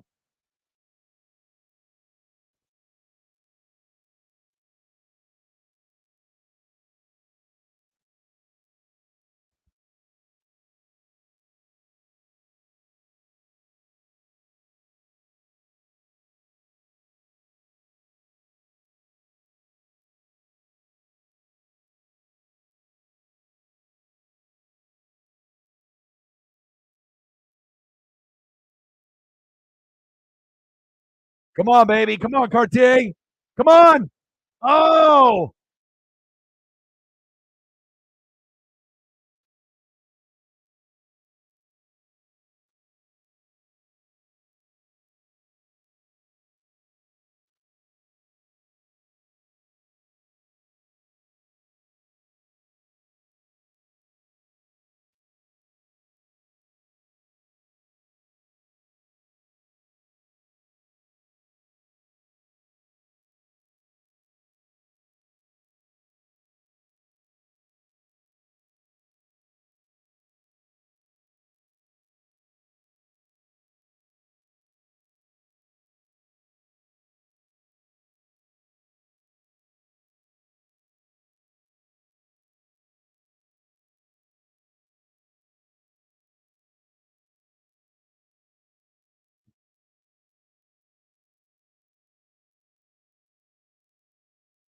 Maddie. All right, let's see if I can. Your boy's always working. All right, let me see what I got here for you. All right, first I got to hit you with the logo here. I got you, bro. I'll get you and Megan some more photos here. You guys just let me know. All right, boom. We got to hit you with the Celtic spinning logo. And I got it, baby.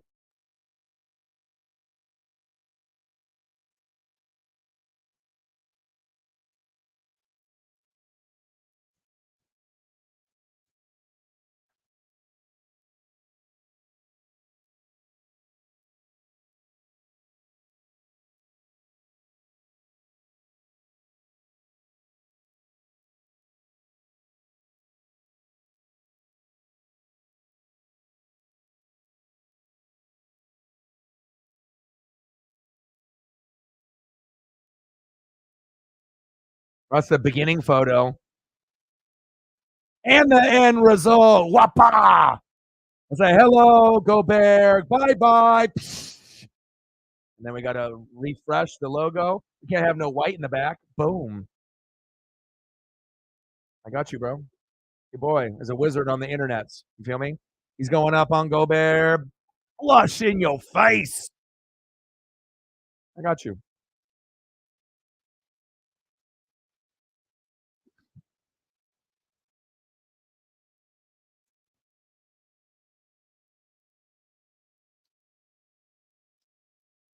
4-2 Blackhawks.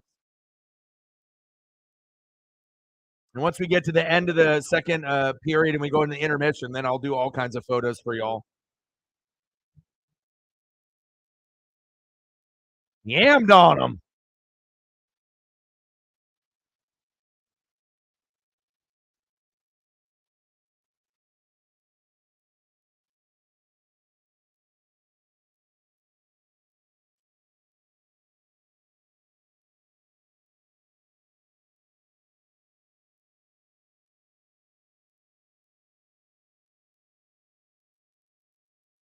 Your boy. What you know about this? Yeah, yeah, yeah, yeah. I'm on it, bro.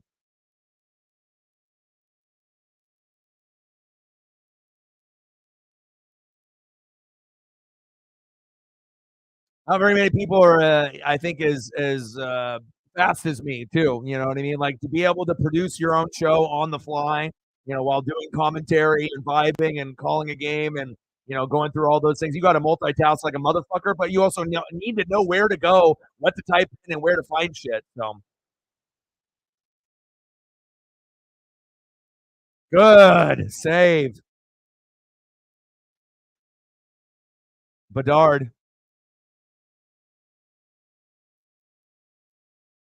How the hell are we down 4-2 and Bedard doesn't even have a goal yet? You think Bucky's the best? I don't think so. I would go probably Jackson Powers, the center. He's the best center in college football. Bucky ain't the best running back in the college football ranks. He's good. He's probably in the top 10 or top 6, but he's not the best in the country. That's where I would go.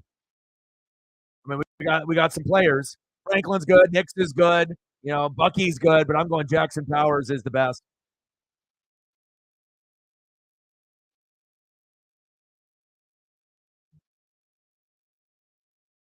It's going to be a different type of game because it's not going to be in Seattle or it's not going to be in Autzen and Eugene. It's going to be in Vegas. So there'll be more fans of Oregon there than Washington, in my opinion.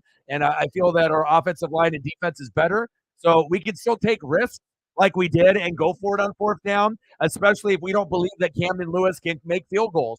If Camden Lewis can make field goals, fine, right? But if Camden Lewis can't make field goals, then you know, go for it. Might as well. Oh, we're getting chippy. Oh, we're getting chippy.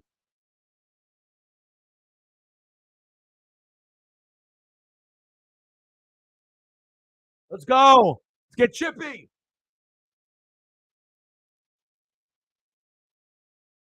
Let's go, McCann. Even Cruz in there. He said, "You want to fight? I will end you. I'll eat you for dinner." Is what he's saying. He's like, "That's fine." Now they got multiple fights going.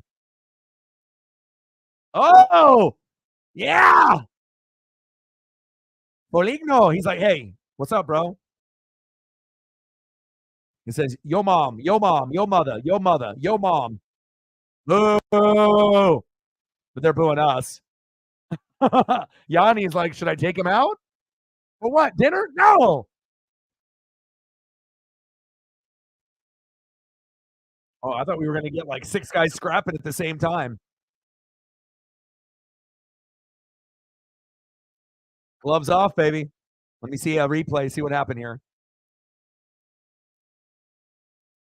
Oh, he pushed him.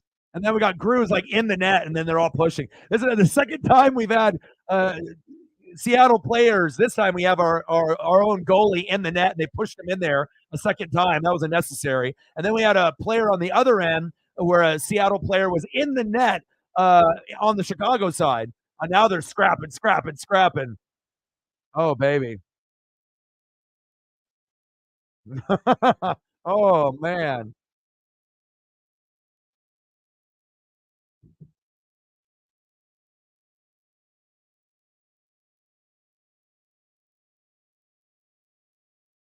Yeah, but the thing is, it really doesn't matter who you have. You could get rid of like a lot of the big star players, and if you actually had an offensive line, defensive line, and a defense and better coaching, you could get rid of all the superstars and actually have a better record at the end of the day. Even if that means that Herbert's not there, Eckler's not there, Mike's not there, Keenan's not there, Bosa's not there, Khalil Mack's not there. Like you could literally blow up the whole team. But if you have an amazing O line, amazing D line, amazing defense, amazing coaches, you could have average players at quarterback, running back, wide receiver, and tight end, and have more wins than you have right now. So it shows you it's not about superstar players. You got to be able to have the players in the right position and the right coaching. You know, it's like, you got these amazing, potential Hall of Fame and, Pro Bowl, all pro players with like Herbert and Keenan Allen and Mike, but Bosa, Khalil Mack, Derwin James, but everyone gets hurt for your team every single year, and the coaching is bad on top of it. So you have bad coaching, bad play calling, and an injury curse. It's like literally the worst thing in sports, and the Chargers have all three. It's like you guys, at least the Cowboys, they have the talent, right? But then the coaching sucks when they get to the playoffs, and they have a better record than the Chargers every year, most of the time, but then they fail. So it's like they're hyped up, they're hyped up, they're hyped up, and then they fall flat. But with the Chargers, like there's a little bit of hype and they have a good roster, but then they fall on their face because of the coaching, the play calling, and then the defense, and then obviously the injuries. So it's much worse to be a Charger fan than a Cowboy fan because you kind of see it coming every single year like the Cowboys. But at least the Cowboys get to enjoy their regular season before they fall on their face in the playoffs in the first round. The Chargers don't even get to make the playoffs every year, so that's tough. Lee left with a bloody face? Oh, my. You got a particular player you want me to throw a photo up for you, Odin-san? I don't know how long you're going to be able to be here for, but I can throw up a devil photo or a chief photo or whatever you want. I got you.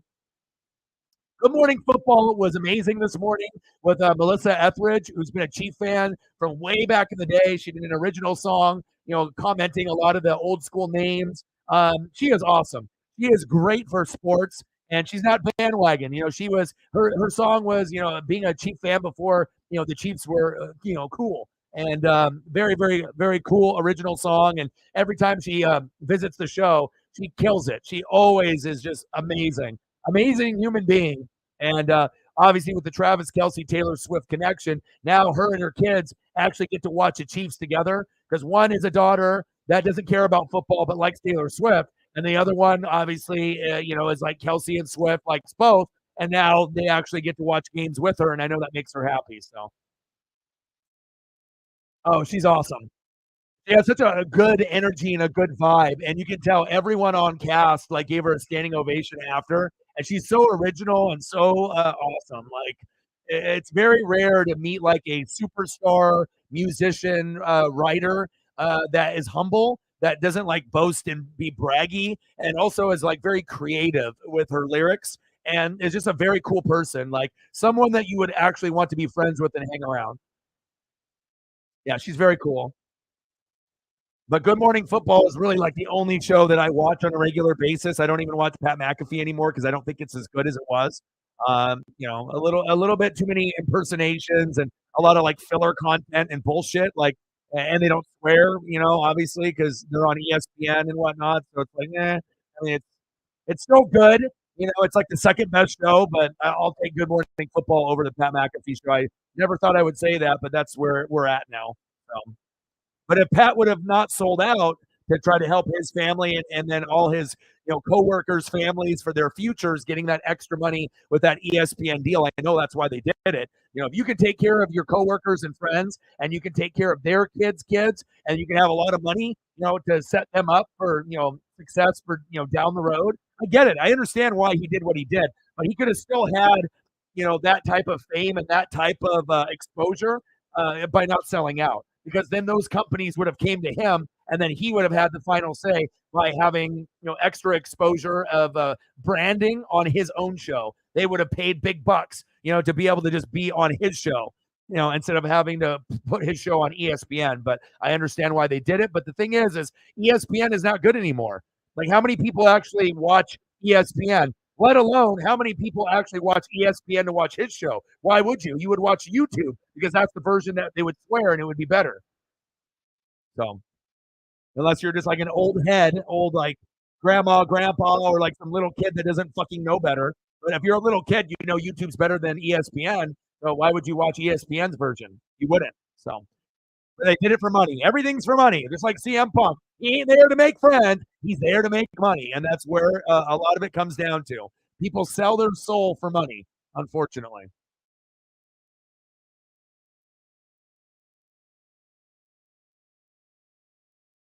Good to see a good amount of goats in the room together.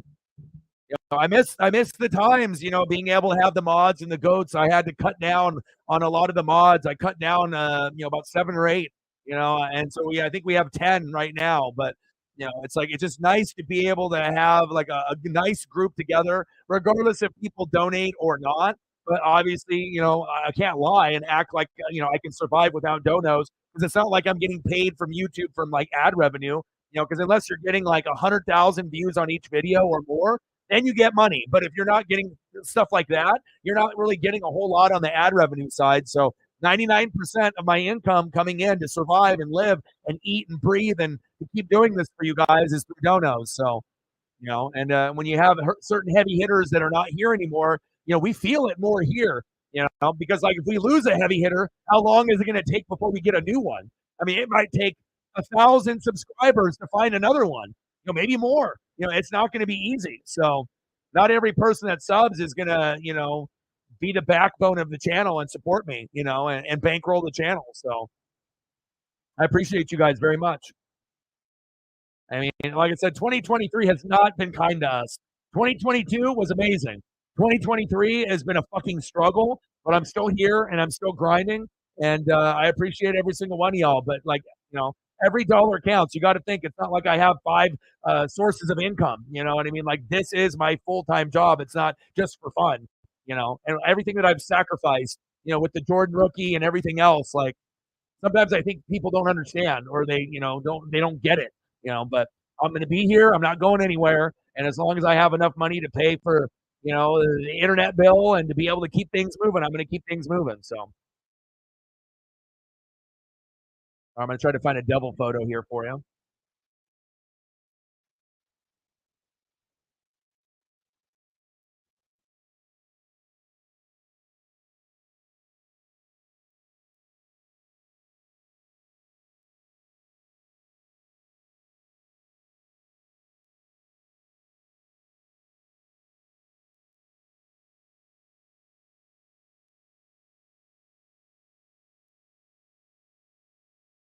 You throw a Jack Hughes up at least.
I got you.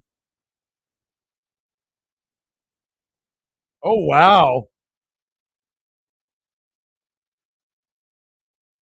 Holy shit. Like that? Wow. And they were scrapping.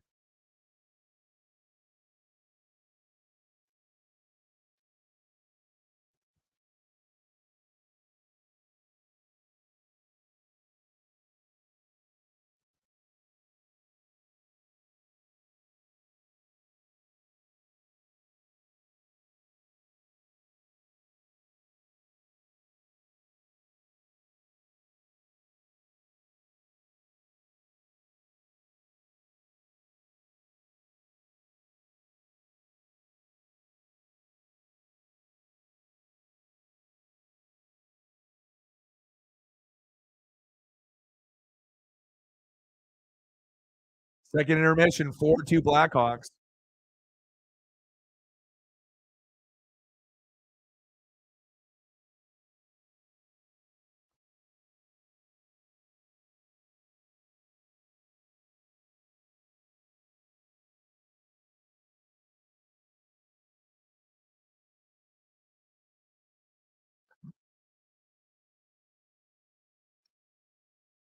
Oh, that's crazy.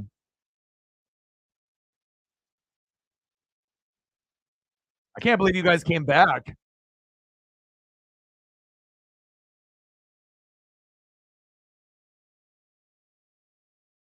especially being down 4-2. I was like, "Oh, it's gonna take a miracle to come back," but it happened. I'm very happy.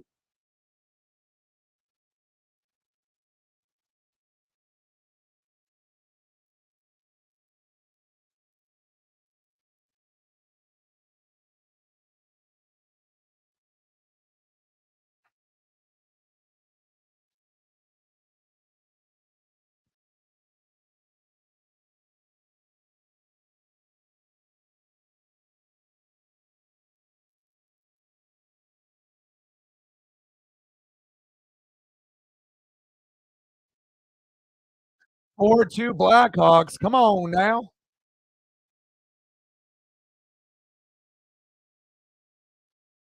We need better goalie play.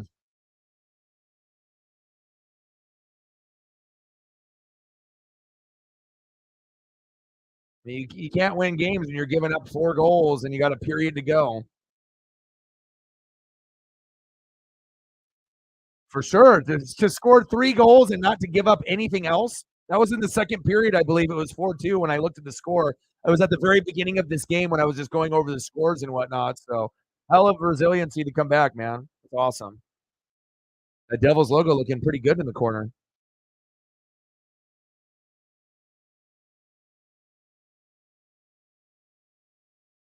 Sure, I got you.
Yeah, and I really do appreciate, Odin and Megan and Sarah and some of y'all that are the big hockey people. Like I said, I just needed to be able to have the Kraken be available and, something that I could attach myself to rather than just being like a bandwagon, Penguin fan or Cap fan or just going from something from way, way back.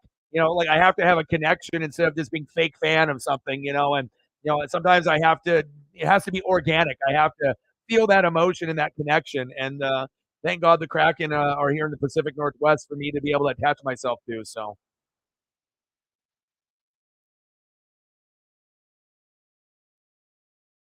nice little sunny gray action there for the Cardinals. I like that for you, Sarah.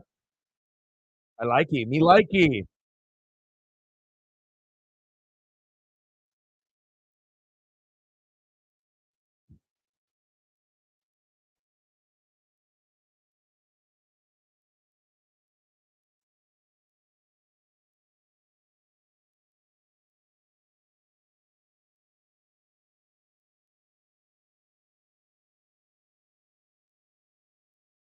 Plus, I'm the only channel that can be able to pull up anything at any given time.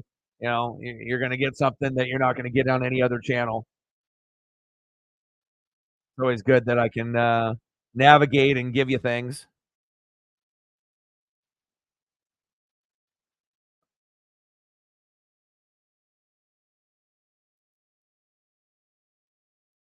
And plus, like I like being able to see what you guys like what your guys' interests are, because we have so many different variations of people of age and race and where they live across the country. So it's very cool to be able to see what Megan likes in Australia compared to what Sarah likes or what Odin likes and what Ryan likes. So it's very cool to be able to kind of showcase all the things that you guys love on the channel. So much love. I got much love for you guys. You know that.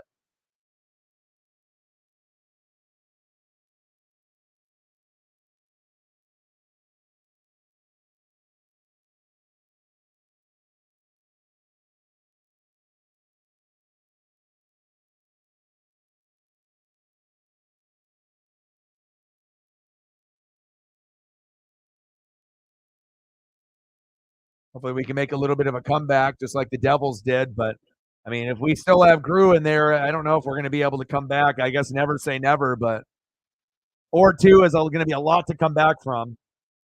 I mean, they're giving up 2 goals every period. We got 2 in the first, nothing in the second. Now we got to hold them to nothing in the third and get 2 and try to go to overtime. That's going to be very tough to do.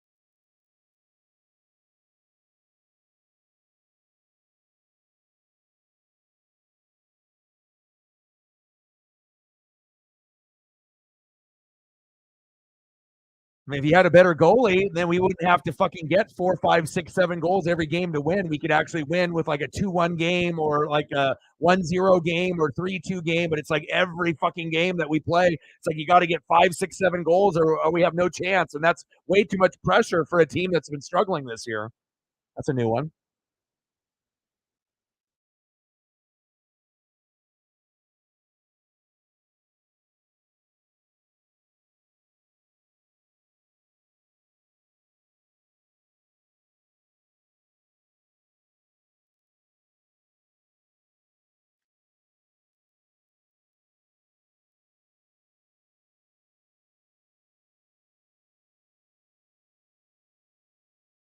I like the collages like that.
Get out of the water.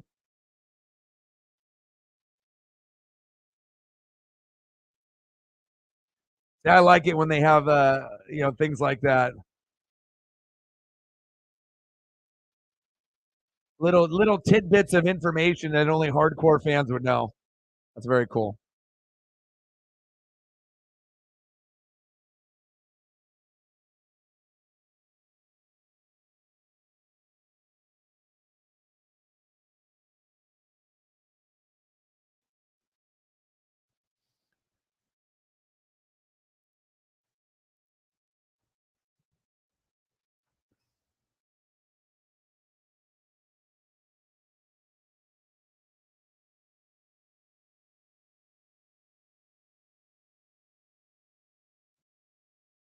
I'll take a look at the scores and see what's going on currently before we get back to business here. And then if there's any last requests, I can throw those up for you. Let's take a quick look at the NHL and the NBA. All right, so we got Penguins and Predators knotted up at 2 with less than 40 seconds to go in the third period. Wild 3, Blues 1. We got the Stars up 1-0 on the Jets. Blackhawks beating the Kraken 4-2. We got one period to pray that we can get it done. We got Oilers 3, Vegas Golden Knights 2. That's surprising. Coyotes 2, Lightning 1, Canucks 1, Ducks 0. And then for a final and a shootout, Maple Leafs 2, Panthers 1, Devils 5, Islanders 4. When they were down 4-2, got 3 consecutive goals and beat the shit out of somebody. I see you, Odin. And then we got Hurricanes 4, Flyers 1. Lee got beat the fuck up, huh? And then let's go to the NBA.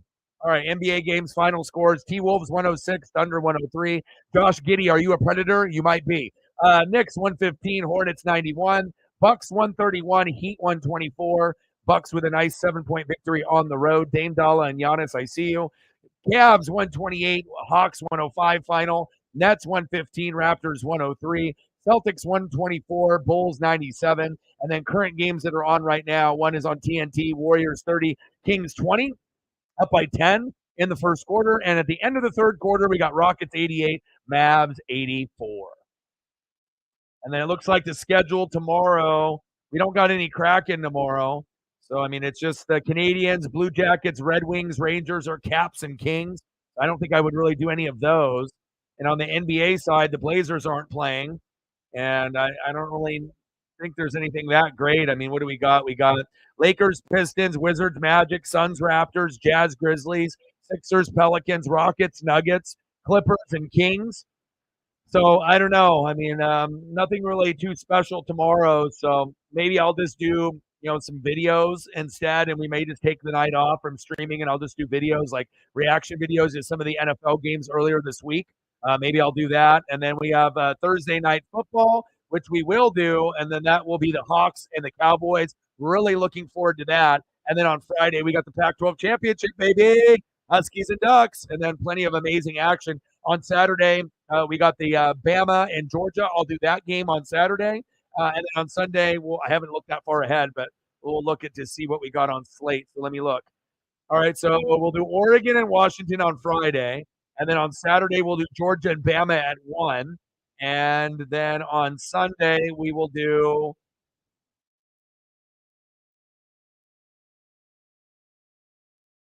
Lions Saints will be interesting.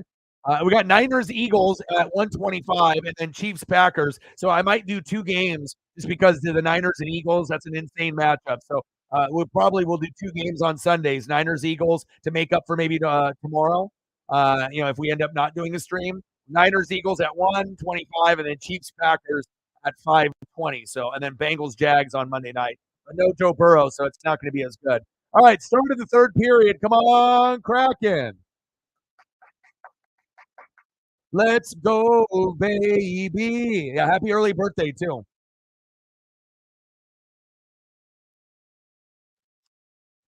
Yeah. But a lot of times, you'll be on the Hawks nest, but you can always step away, come in here, say hi, and then go back. I mean, you usually do, even if you're on the Hawks nest 99% of the time. You're a multitasker, so hopping into another stream and saying hello, you usually do that anyways, and I appreciate that. So not something that you have to do, but you do it because you want to. And little details like that, that's why I appreciate you.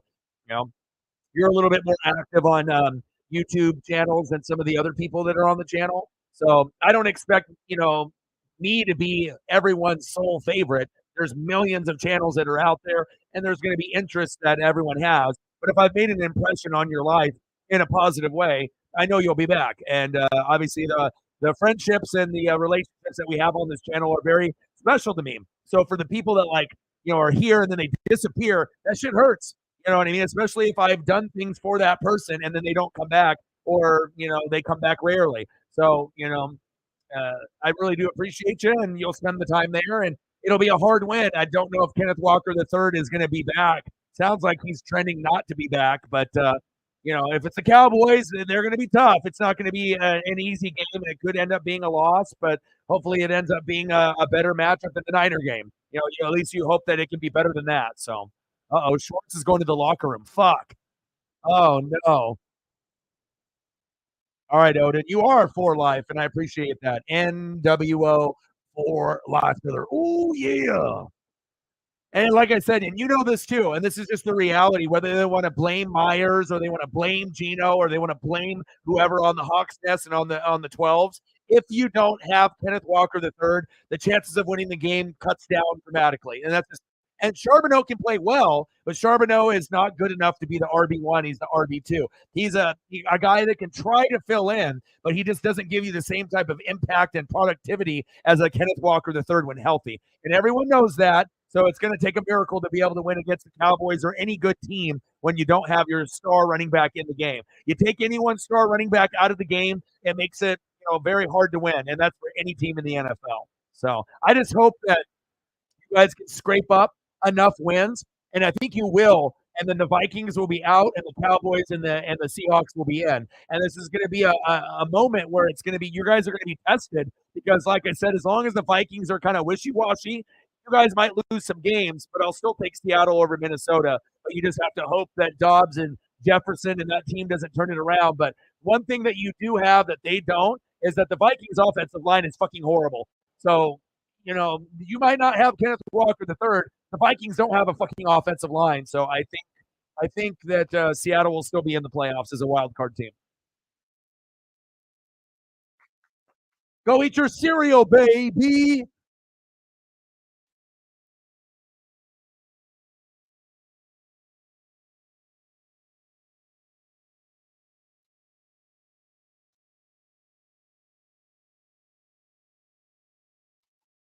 Oh, it's all good. I mean, but also too, not many people do as much as me.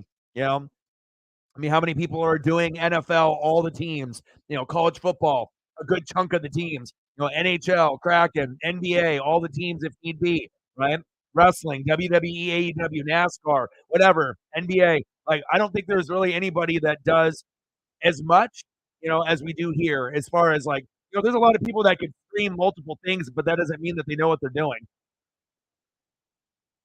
So, we definitely have something special brewing here. Oh, good save.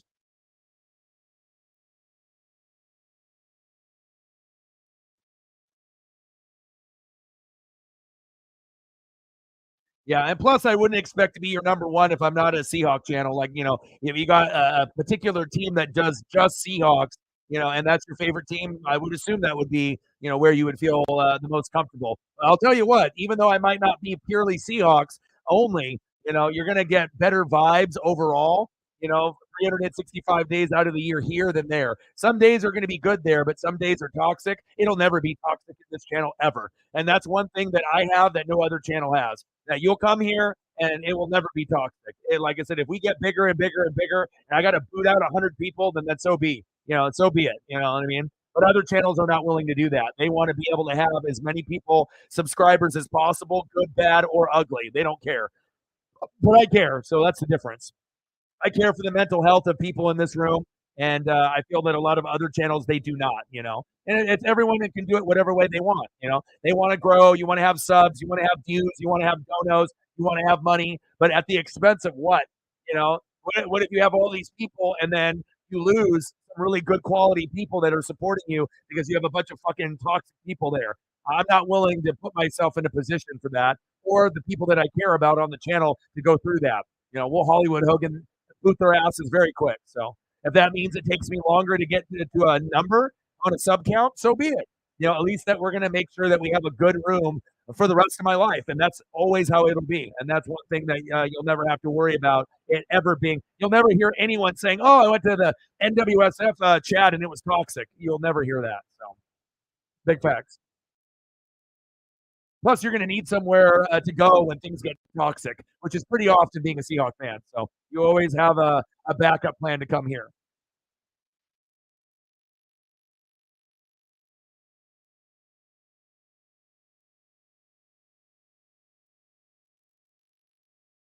Oh,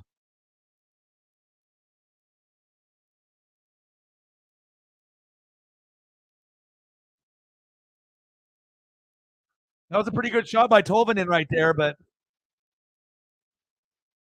good pass, wide open, bang! But had to go top shelf and have a little bit more mustard on that, and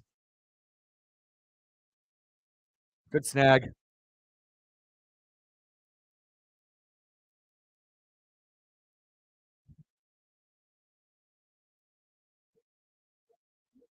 Come on, Kraken. We got to hold him to nothing. No Bedard. He already, he's out there, but I don't need to see anything else. And we just got to try to get to OT. All right. So we got to try to get the first goal within, we got to try to get one goal with, I would say, 5 minutes to go. And then if we can get one goal from now until 5 minutes, that gives us 10 minutes to get one, and then try to get one more in the last 5 minutes. I think that's fair, based off timing and how the game has been going. We can't just be like, oh, we're going to get the first one within the first 10 minutes and then the next one in the next. We already know that that doesn't always happen. So I'm going to give them 10 minutes to get one, and then hopefully they don't give up anything else. And then we'll have 5 minutes to go crazy and try to put up 3 good shots, and then maybe one of those goes in, and we go to OT and see what happens. That's the dream. So we'll see. But the way that Grew has been in net, I mean, there's a chance that they score another 1 or 2 goals. So, I mean, he's giving up 2 per period, which is not good. MSU in the building. What's good, brother? Brother. Nice save, Grew.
All right, I had to get my Snapple from the freezer, baby.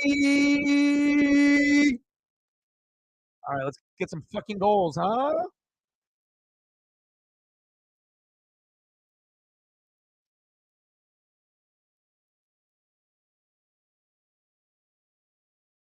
Seventh overall in 2022. Korchinski, Thunderbirds, Seattle 2020 and 2023. 2 goals and 4 assists this season.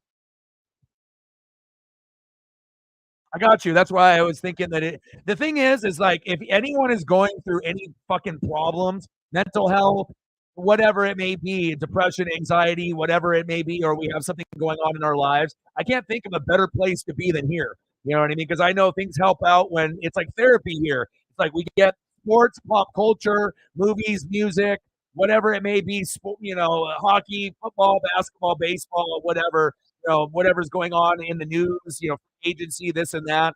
But it's just like a place where we can come together and, obviously I can call games and talk sports, but a big part of it is, being able to talk about life and being able to help people. That's really what I feel like I was meant, to be, on this planet Earth, is to be able to help people any way that I can. So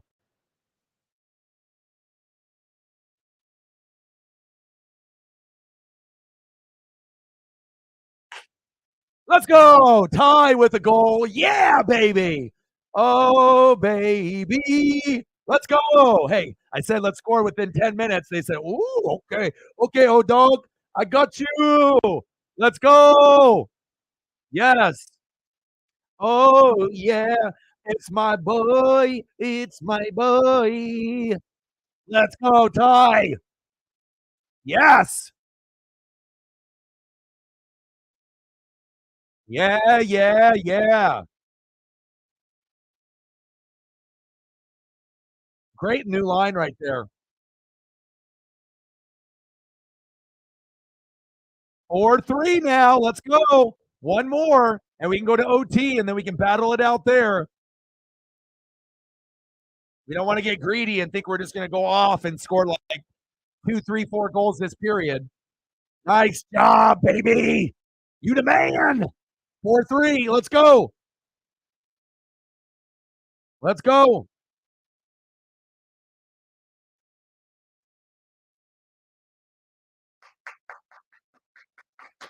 Let's go.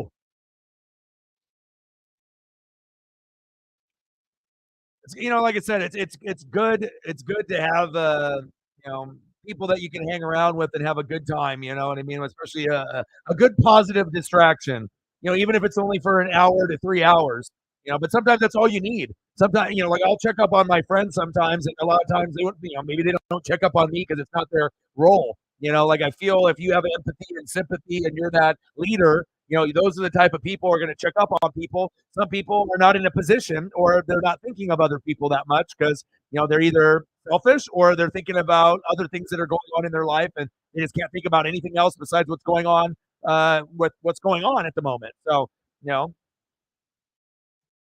but it's always good when you can, brighten up someone's day. You never know. Even just a quick, how are you doing? Just checking up on you. You'd be really surprised on what a difference it can make. Oh, they blow it dead. Wow, that was close.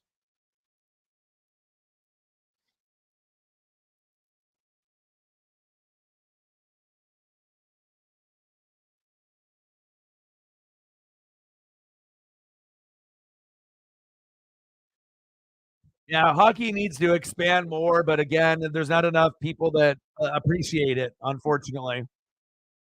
But like I said, I would rather do hockey games than do NBA games any day. I would rather do hockey than any college basketball games. And the crazy thing is, like I've said it before, when I grew up in the 80s and 90s, the NBA was my number one thing. I loved it. I mean, like I said, but then, those players, in the 80s and 90s, whether it be Magic and Bird and Jordan and Drexler and Robinson and Ewing and, going through Stockton and Mullen and then going to AI and Kobe and Shaq and, going through those generations. And then like after AI, Kobe, Shaq, it died. And then like once you got to like 2000 to 2023 now, the last 23 years, or like after the three-peat of the Lakers there. So maybe like from 2003 to 2023, the last 20 years, it really hasn't been very good. You know what I mean? It's like, people are soft. Everyone shoots threes. Nobody plays defense. It's just, I don't know. And there's not enough superstars.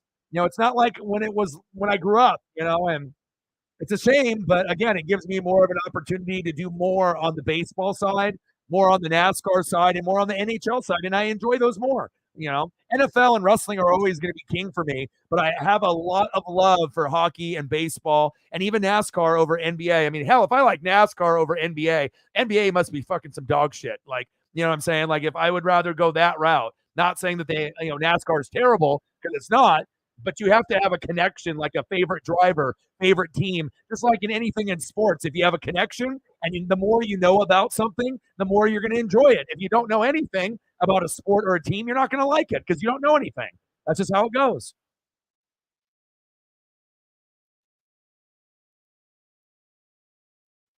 4-3 Blackhawks. Let's go. All right. Now we got 10 minutes to go, less than 10 minutes to go to be able to see if we can rifle off one more. And hopefully, Grew does not give up 2 goals this period. Come on now.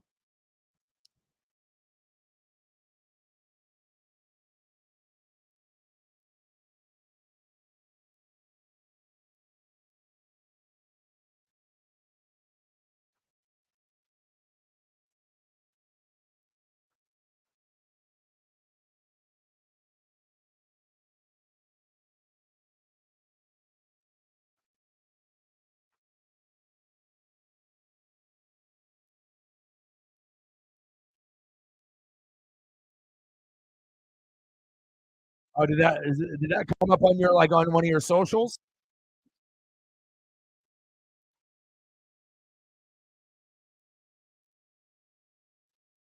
With James Earl Jones? Reflecting the building. What's good? We were down quite a bit, but we're trying to fight back right now. How are you doing, bro?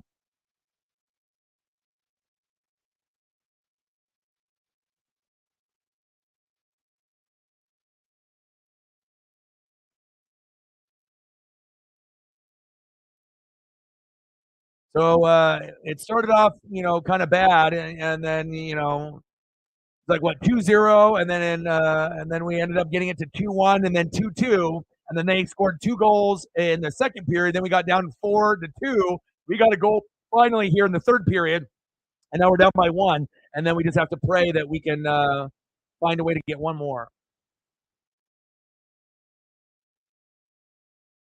How are you doing, Reflect?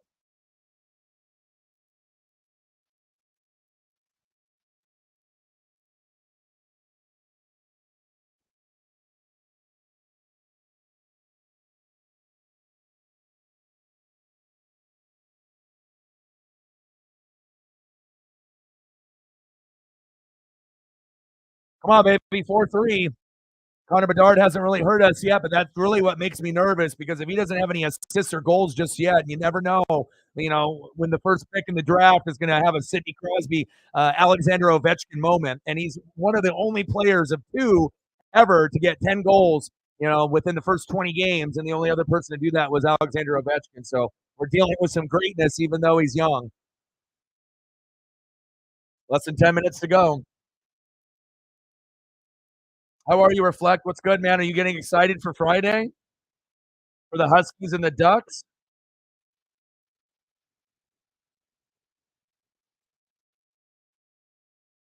We're getting extra cold, obviously, here in Oregon. Like, very, very, very frosty.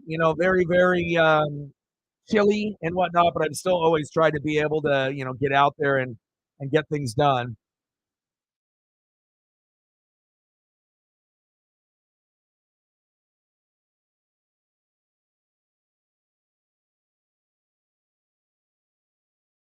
Mission accomplished. That sounds like a good day.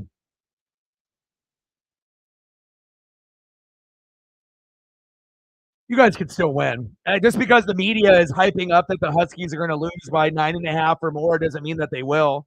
Again, if Camden Lewis can't make field goals, and we keep going for it, there's a chance. And it's like how many picks is Michael Penix Jr. really going to throw? A maximum of probably 1, and if we get lucky off a tip, maybe 2.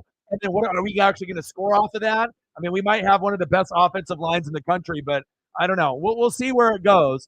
First off, we got to get the Kraken and get one more goal to go to OT and see where it goes. But Grubauer is not good right now. Like I said, he gave up 2 goals in the first, 2 goals in the second. We need Dredja. We need Decord. We need to have our other guys in there. But we'll see where it goes. So far, it hasn't been pretty, but we're only down 1, and we were down 2-0. We got it to 2-2, and then it went to 4-2. We got to find a way to get one more and try to go to OT because I highly doubt we're going to be able to score 3 goals in one period, even if it's against one of the bottom 5 teams in the NHL, the Chicago Blackhawks. But Connor Bedard hasn't really been involved that much with the goals or the assists yet, but that doesn't mean that he won't before the game is over. That makes me nervous. Less than 9 minutes to go. Let's go, baby. All right, man. Take it easy. Have a great rest of your week. He said, "Vamos, Seattle." Julio in the building. What's good? But I will be doing the game, so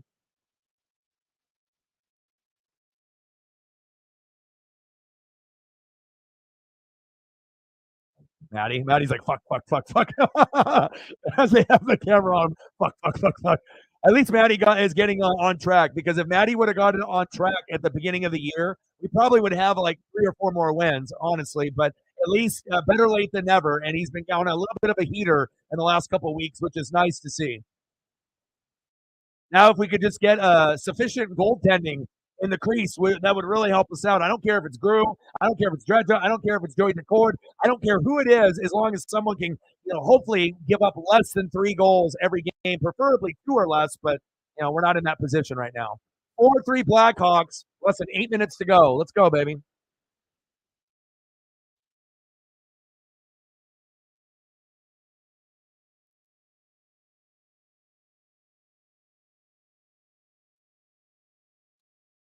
32 shots on goal for the Kraken, 23 for the Blackhawks, but they got 4 goals off 23. The percentage is so good for them, and at least so far so good here in the first roughly 12 minutes of play in the third period. So at least you don't have Groove just fucking everything up for us right here, but we have to find someone that can be a hero here, whether it be Kyler Yamamoto, Matty Benitez, Oliver Bjorkstrand, whatever. If it's Ty Cartier again, I don't know, but we need to figure out whatever line is going to work.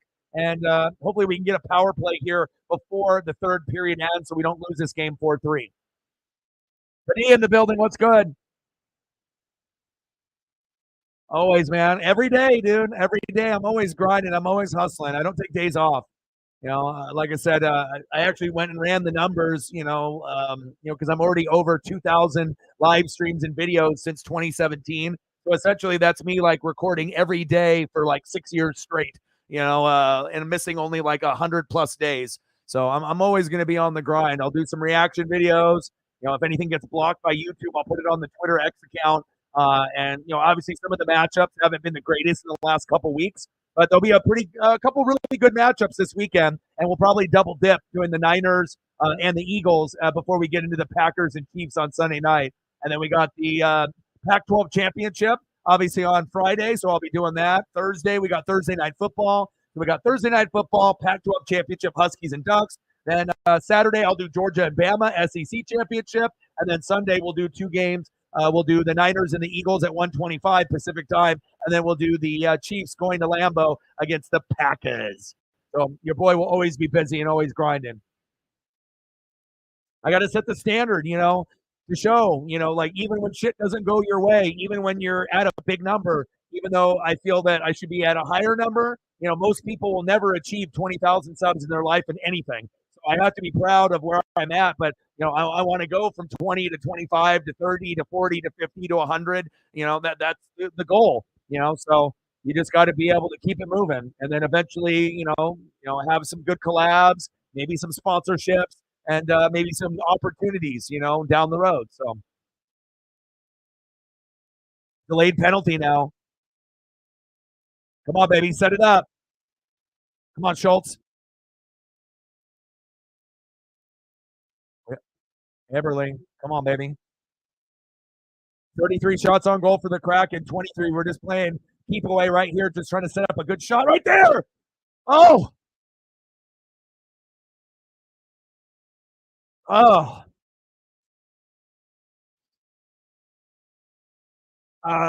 For CM Punk, not everyone loves him. He's probably the most hated wrestling superstar of all time, and it's about money. He's not going to make friends. He'll feud with Seth Rollins, then he'll feud supposedly with Roman Reigns, and we'll see where it goes. But as long as he's not causing trouble in the locker room, then we're fine. You know what I mean? But it just seems like drama follows CM Punk no matter where he goes. So we'll see on how long he lasts.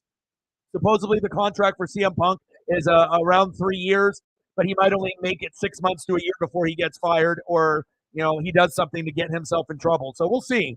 But if CM Punk is in wrestling, it's good business, to be able to have him there. But again, he's a better talker than he is wrestler, and that's a big part of wrestling. If you can cut a promo and you're really good on the microphone, it makes you stand out. CM Punk's mic skills are a 10. His wrestling skills are about a 7.5. He's no longer the 9 in the ring or a 10. He's a little bit older, but he still can put on a decent match. But if you're looking for like a spectacular match, you're not going to get it necessarily from him unless it's like a gimmick match or it's someone that works well with him. But, we'll see if there's anyone that actually wants to work with him. But I think it's good for WWE fans, and AEW fans already had the run with him, so they already know what that's about. But CM Punk has never really been one of my favorites. Like I said, I'm actually more of a guy, a fan of the guys that he kind of fought with. Like I'm more of a Kenny Omega, Young Bucks kind of guy and whatnot, and I like Bryan Danielson, Daniel Bryan and whatnot. But I respect his career, but I just don't like the bullshit that he does in the back. He acts all nice. And he's all smiley and happy with everyone. And he was like that in AEW for the first 6 months to a year. But then if he doesn't get a title run, he doesn't have a belt, things don't go his way, then he starts causing problems in the back. And we'll see how long that happens in WWE before they fire him. So kind of almost inevitable. So now, and with the Hawks, I think Padilla, if you don't have Kenneth Walker III, you're going to lose games. And that's just the bottom line. You guys lost to the Niners. You knew you were going to lose. You knew it, And now you're going to be going against the Cowboys on Thursday night. You're probably going to lose that one too. And that's not me being a hater. It's just being realistic. If you don't have your star running back, the way that they've been playing and the offensive line's a little shaky, defense is a little shaky. You're playing against a team that's going to be in the playoffs also with the Cowboys. They're going to be really good in the regular season, Dallas, and then they'll more than likely lose in the wild card round in the first round. So maybe this is the year they actually win a round, but until I see it with my own two eyes, I'm not going to believe it. So we'll see. And then obviously with Joshua Dobbs throwing 4 picks and that terrible fucking Vikings and Bears game, I got Dobbs in fantasy. I'm in first place at 10-2. I got Dobbs. I got Sam Howell. I got Patrick Mahomes. I don't trust Dobbs now. I don't trust Patrick Mahomes. So Sam Howell it is. So I guess that's where I go this week, and then we'll see if those guys can earn my trust as we move forward. But this is the first time that the playoffs are already set in our fantasy league, and we have 2 weeks to go in the regular season. I'm 10-2, and then we have all the other teams are 9-3? Is that what it is? So that's pretty crazy that the records are so good in our league. But we got 3 9-3 teams. I'm 10-2, and then the rest are already eliminated. I don't think I've ever been in a league where we've already had everyone else eliminated and the playoff structure is already set. So, but we'll see where it goes. Come on, Kraken. We got less than 5 minutes to go to tie this to go to OT. Let's go. But I hope you're doing well. How's the beat making going and the music going? I know you do that. I got my boy Brooks Beats, who's probably the most underground guy that is not known. He's one of the best beat makers, not only in Oregon, but the Pacific Northwest, but he just doesn't put enough grind in. I don't think he fully believes in himself. And I told him, if you would have started a YouTube channel and if you would have showed people how you make the beats, the process, and went through it, and sometimes I'll make beats with him, that he probably, I'm not saying that he would have been discovered yet, but there would have been a hell of a lot better chance if he would have listened to me, and he didn't. And I'm sitting at 20,000 subs, and he doesn't have a YouTube channel. He just, he was doing the SoundCloud thing forever, and I told him, being a SoundCloud rapper or being a SoundCloud beat maker, only 1 out of like a million people gets discovered on there. You're gonna. I'm not saying that you can't be that 1 in a million, but it's like you got to be able to put your music or your beat making somewhere other than SoundCloud, because who's on SoundCloud? People that are on SoundCloud, not necessarily people that are going to discover you unless it's like a famous rapper. And Busta Rhymes actually did discover and find him and message him, probably stole some of his beats, but it never led to anything. And I told him, if that's not a sign, that you live in Oregon and you're, not really fully committed, and Busta Rhymes personally reached out to you in a DM, and even though you sent him, he's seen your catalog, but you didn't really follow up fully and you didn't hear back, if that's not a sign to keep going, I don't know what the fuck is. But ultimately, I can't make your dreams come true for you. You got to do it for yourself. And luckily, he's invested in equipment and he's a little bit more into it, but he doesn't think that I think that it could be like a full-time job, and that's a problem. You have to be able to believe in yourself that you can make it, and if you don't, then you're never going to make it. So that's just the harsh reality. Come on, Kraken. Less than 4 minutes to go. But I think out of all my friends in my friend group, me and him are the most talented ones. out of the hundreds of people that we know. But again, I think he's got the talent, but he doesn't have the work ethic or the drive or the passion like me, or just the crazy grind. He doesn't have it. If he had my grind and my passion and my intensity, I mean, he might have already been discovered. And he's so good that like to get a beat sold for like 10 grand, one beat, that would set you up where you wouldn't even have to worry about rent for a year. And he doesn't have that mentality. Like, you got to be able to work. And if you sell one beat, to like a E40, it doesn't even have to be someone famous like Drake. It could be someone like Tech Nine or someone E40 or even someone lower like Pilo. But if you sold one beat for 5 or 10 grand, you don't got to worry about rent or a job, and you can keep focusing on the grind. And then the next beat you sell, maybe it's 10 grand. The next one, maybe 12 grand. And then you keep going and going until you get to a point where you can sell a beat for 50 grand, and then you don't got to worry about shit for a long, long time. But again, it's a hard road, to be able to go in. But again, it's all about if friends listen to you, or if they don't. And like I said, I feel I got the biggest sports channel in Oregon, but nobody really supports me, the way that I support other people, which is sad, but it is what it is. Sometimes it's jealousy, sometimes it's haters, but I try to be able to help people when I can, but ultimately you have to help yourself. Big facts. 4-3 Blackhawks, less than 3 minutes to go. Come on, Kraken. And the sad thing is he's really talented. He started playing piano when he was like 5. So it's like when I go and work with him, like we can sit there and then he'll like make a beat from scratch, and then I'll tell him, okay, let's use a snap here. Let's use a clap here. Let's do the bell, higher, lower tone, and then we can walk, like kind of vibe off each other. And it takes us maybe a half hour, and we can have like a radio beat, like that good. He's that talented, and like I can just give my input with him. And like I said, if I wasn't doing this, I probably wouldn't be doing beat making or something in the music industry or something to do with like video games on Twitch or here on YouTube. But, I got a lot of different talents that I could do. But again, it just kind of hurt me to see him like not take it serious. And he's always asking for everyone's opinion. Oh, is this good? Is this good? Who gives a shit if they think it's good? Like, their opinion fucking matters. If you think it's good, that's what fucking matters. If it touches other people's soul and I can feel that you put everything into it, that's what fucking matters. Not because fucking Joe Blow over here that's a stoner doesn't think it's good and then you don't pursue your dreams. Fuck that guy.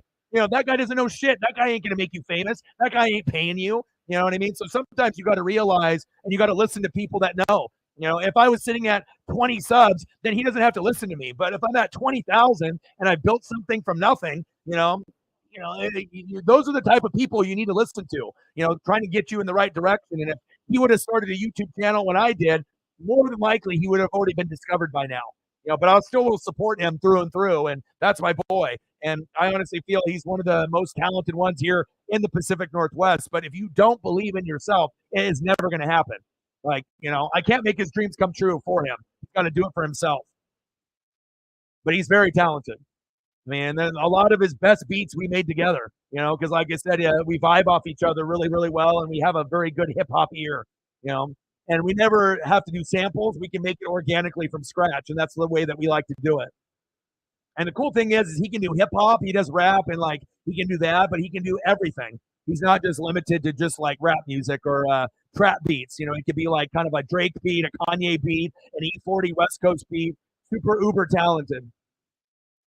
But maybe if he supported me on the channel and came here, then maybe I would have been able to help him out and give him some connections and whatnot. But again, it all depends on if people believe in you and support you, or if they low key or maybe hoping that you don't succeed, or maybe they don't succeed more than them. It's like, oh, I want you to do good, but not better than me. But I think a lot of people don't realize like what I have here.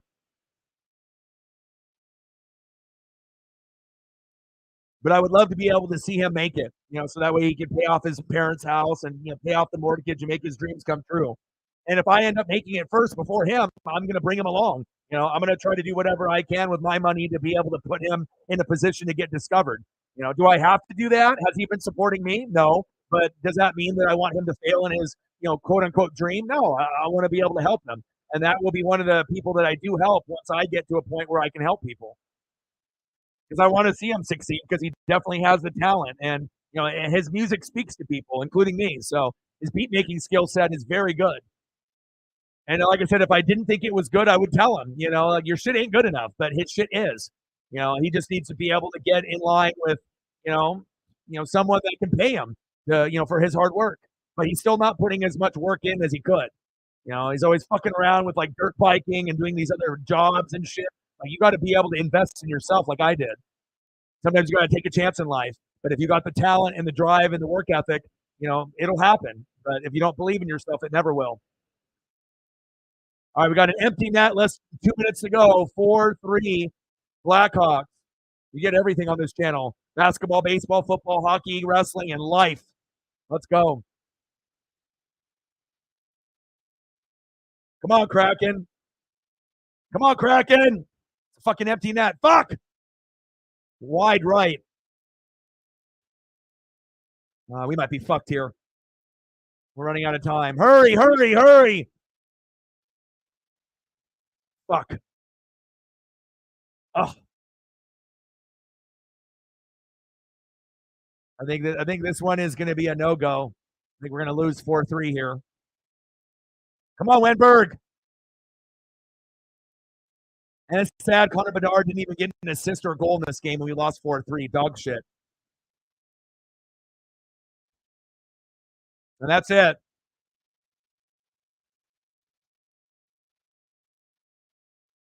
Fuck. But again, when you have a goalie, in the crease that, has first game back after a few games, right? Gave up 2 goals in the first, 2 goals in the second, had a good third period, right? But we put ourselves too much in a hole. And final score: Blackhawks 4, Kraken 3. That's tough.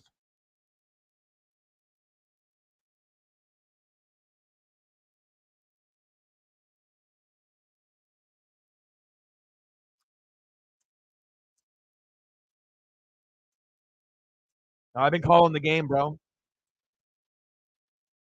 I got a few seconds left here in the action where I'm going to see the replay here of the last like 30 seconds, and then I can post a couple photos for y'all, and then I got to go take my pup on a walk for about 45 minutes and whatnot, and go from there. But sometimes people need signs in life to recognize that they're on the right path, But again, if Busta Rhymes reaches out to you, the real Busta Rhymes, and that doesn't motivate you, then fucking A. My words aren't going to motivate you. Busta Rhymes is not going to motivate you. I don't know what the fuck is. Like magically, someone's not going to, fucking knock on your door and hand you 20 grand. It doesn't work like that. So, but I do wish for his success. Judah's like, I lost all my lunch money. Fuck my life. It's all good. Hopefully the Kraken get him next time. All right, let's get a few photos up here, and then we'll end up calling it a night. Well, here was my initial vibe going into the game. Well, we're playing Connor Bedard. They're one of the bottom 5 teams in the NHL. Maybe our goaltending will be good. And then after the first period being down 2-0, fuck my life. That's what happened, right? Fuck! The biscuit is the Kraken and grew, right? But it is what it is. Final score: Blackhawks 4, Kraken 3. All right, let's get a couple photos here. Yeah, we'll do some Sunny Gray for sure.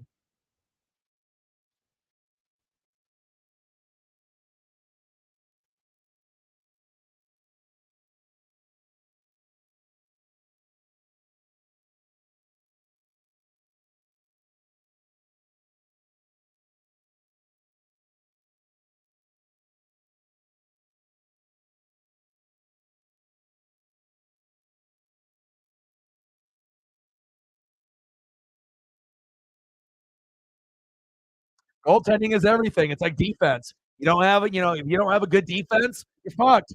You're trying to, have a Seattle score 4, 5, 6 goals. It's ridiculous. It's not going to happen.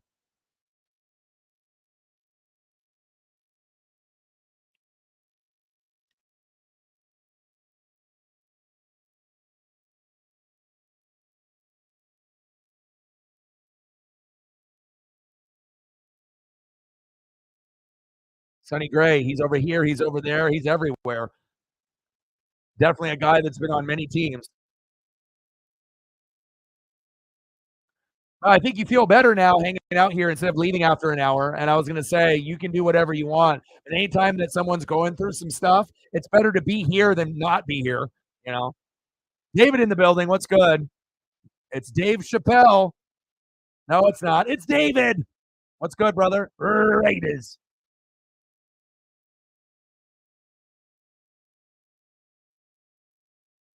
And as long as Sonny Gray, the Cardinal version, it will be good for you, then that's going to be great. And then let me see, I got a couple newer ones. I wanted to do a throwback ones, and I got some newer ones here too for you.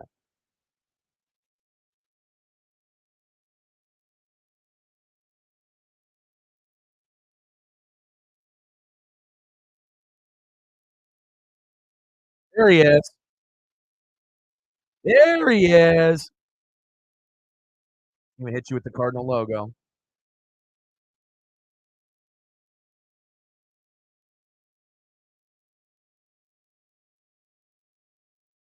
I got all the presser shit too.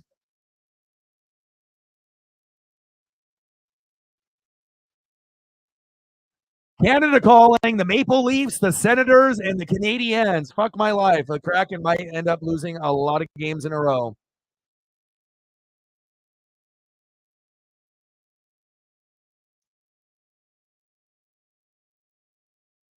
Now JT in the building. What's good?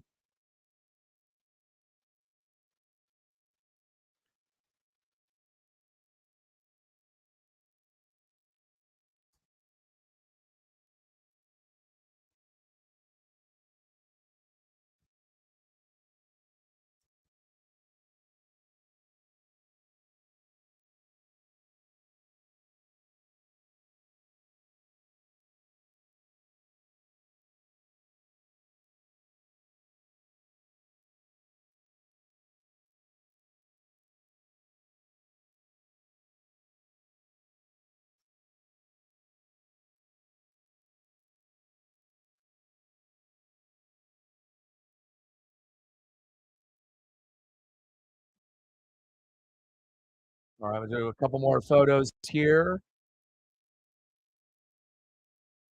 And then I got to go eat dinner and go walk with my dog, 2 hours a day, you know. But like I said, it's all about dedication and grind. When things don't go your way, you got to keep going and you keep grinding. These are the only Tatum LeBron ones. I'm not sure if there's a Laker one that you're speaking of or whatever, but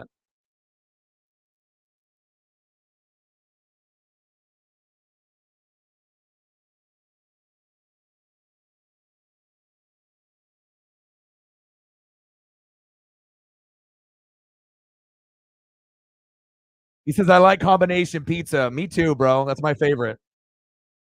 Speaking of combination pizza, we'll throw that up on the screen. My favorite pizza here in Oregon.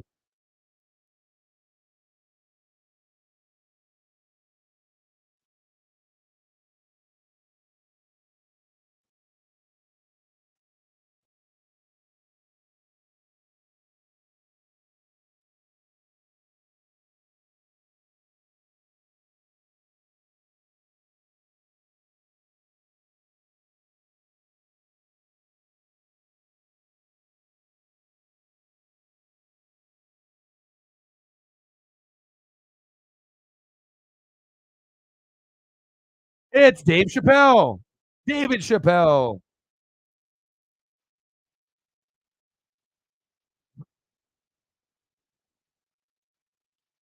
Yeah, I got you, bro. I got both of them on there for you. All right. Anything else that anyone wants to see here before I dip out? I gotta, go on this long. It's gonna be cold as shit out there, but I like to be able to get out there and just grind it out and whatnot. So a little Sonny Gray for Sarah. A little LeBron James getting dunked out by Tatum because Ryan loves the Celtics. I got you, bro. And David Chappelle. No relation to Dave. He loves combo pizzas like me. I mean, look at that. You can't tell me that don't look good. That's one of Oregon's best pizzas right there. You got the good crust.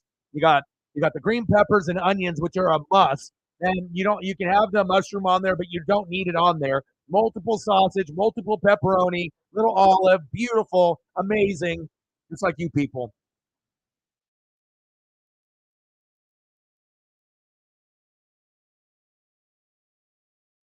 All right, I'll get you a couple T-bones before I go.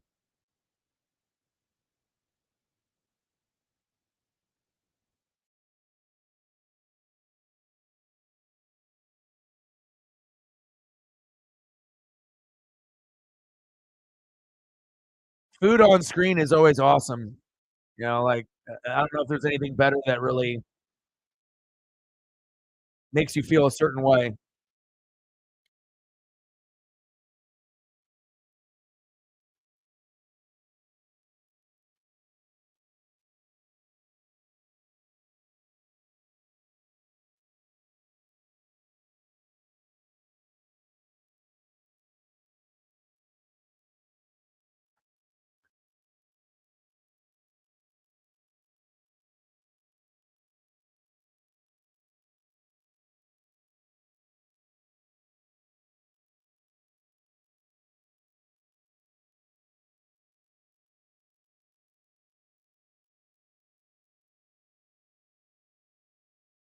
Grilling and chilling, baby. Grilling and chilling. What you know about that?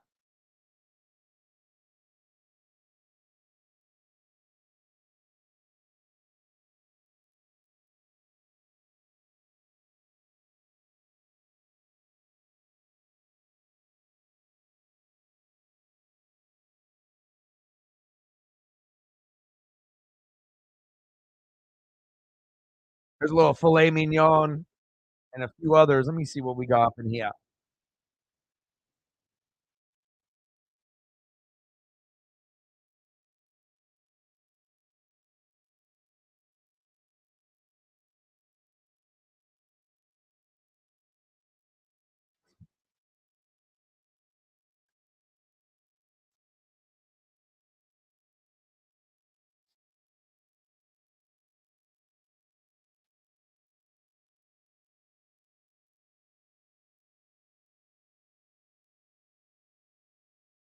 Let's go. You can't tell me that doesn't look good. I mean, unless you're like a vegetarian or whatever. So I got you, bro. I know you're on the road. You miss your son. You miss the wifey. You miss everything. You're making the money, and anything I can do to be able to make your drive and your night a little bit better. I'm gonna do whatever I can to be able to help you guys out. So I appreciate that. And like I said, it's all about people like you that, maybe didn't really donate a whole lot before, but then you can see, like, if other people aren't doing it, you can be the person that starts it off, and it's a chain reaction. And like I said, we need more people that have donated, maybe a couple times in the past or maybe never at all to initially start, and then, respect the grind. And obviously, I put in a lot of work, and I vibe with a lot of different people. And it always feels good when people can reciprocate all the hard work that I'm putting in and showing that love. And I appreciate you for doing that. It means a lot, a lot, brother. All right. I appreciate all you guys. I wish we were able to get the dub. Final score, Blackhawks 4, Kraken 3. We got a busy schedule. Let me go over the schedule here for tomorrow and beyond. So I don't know about tomorrow. I might just do reaction videos tomorrow because the slate isn't very good. But then on Thursday, we're going to have the Hawks and the Cowboys on Thursday night. We're going to do that. Then we're going to do the Pac-12 championship, number 5 Oregon versus number 3 Washington. That'll be on Friday night. Amazing. And then on Saturday, we are going to end up doing Georgia and Bama at 1 o'clock for the SEC championship game. And then on Sunday, we're going to be doing 2 games. We're going to end up doing the Niners and the Eagles, one of the best matchups all year, the battle for first place in the NFL overall. Even though the Eagles are 10-1, the Niners are 8-3. The Niners are favored. So maybe because of their defense, we'll see. And then we'll also do the Chiefs and the Packers. Go Chiefs. And then we'll grind it out for Monday Night Football as well. I love you guys, and I appreciate you guys very, very much. Thank you to everyone that watched on Twitter X and everyone on here that donated, shared, commented. I appreciate you. And I got one question for you. Who talk sports like us? Your boy Ryan, Northwest Sports Fanatics, and I'm out. Gang.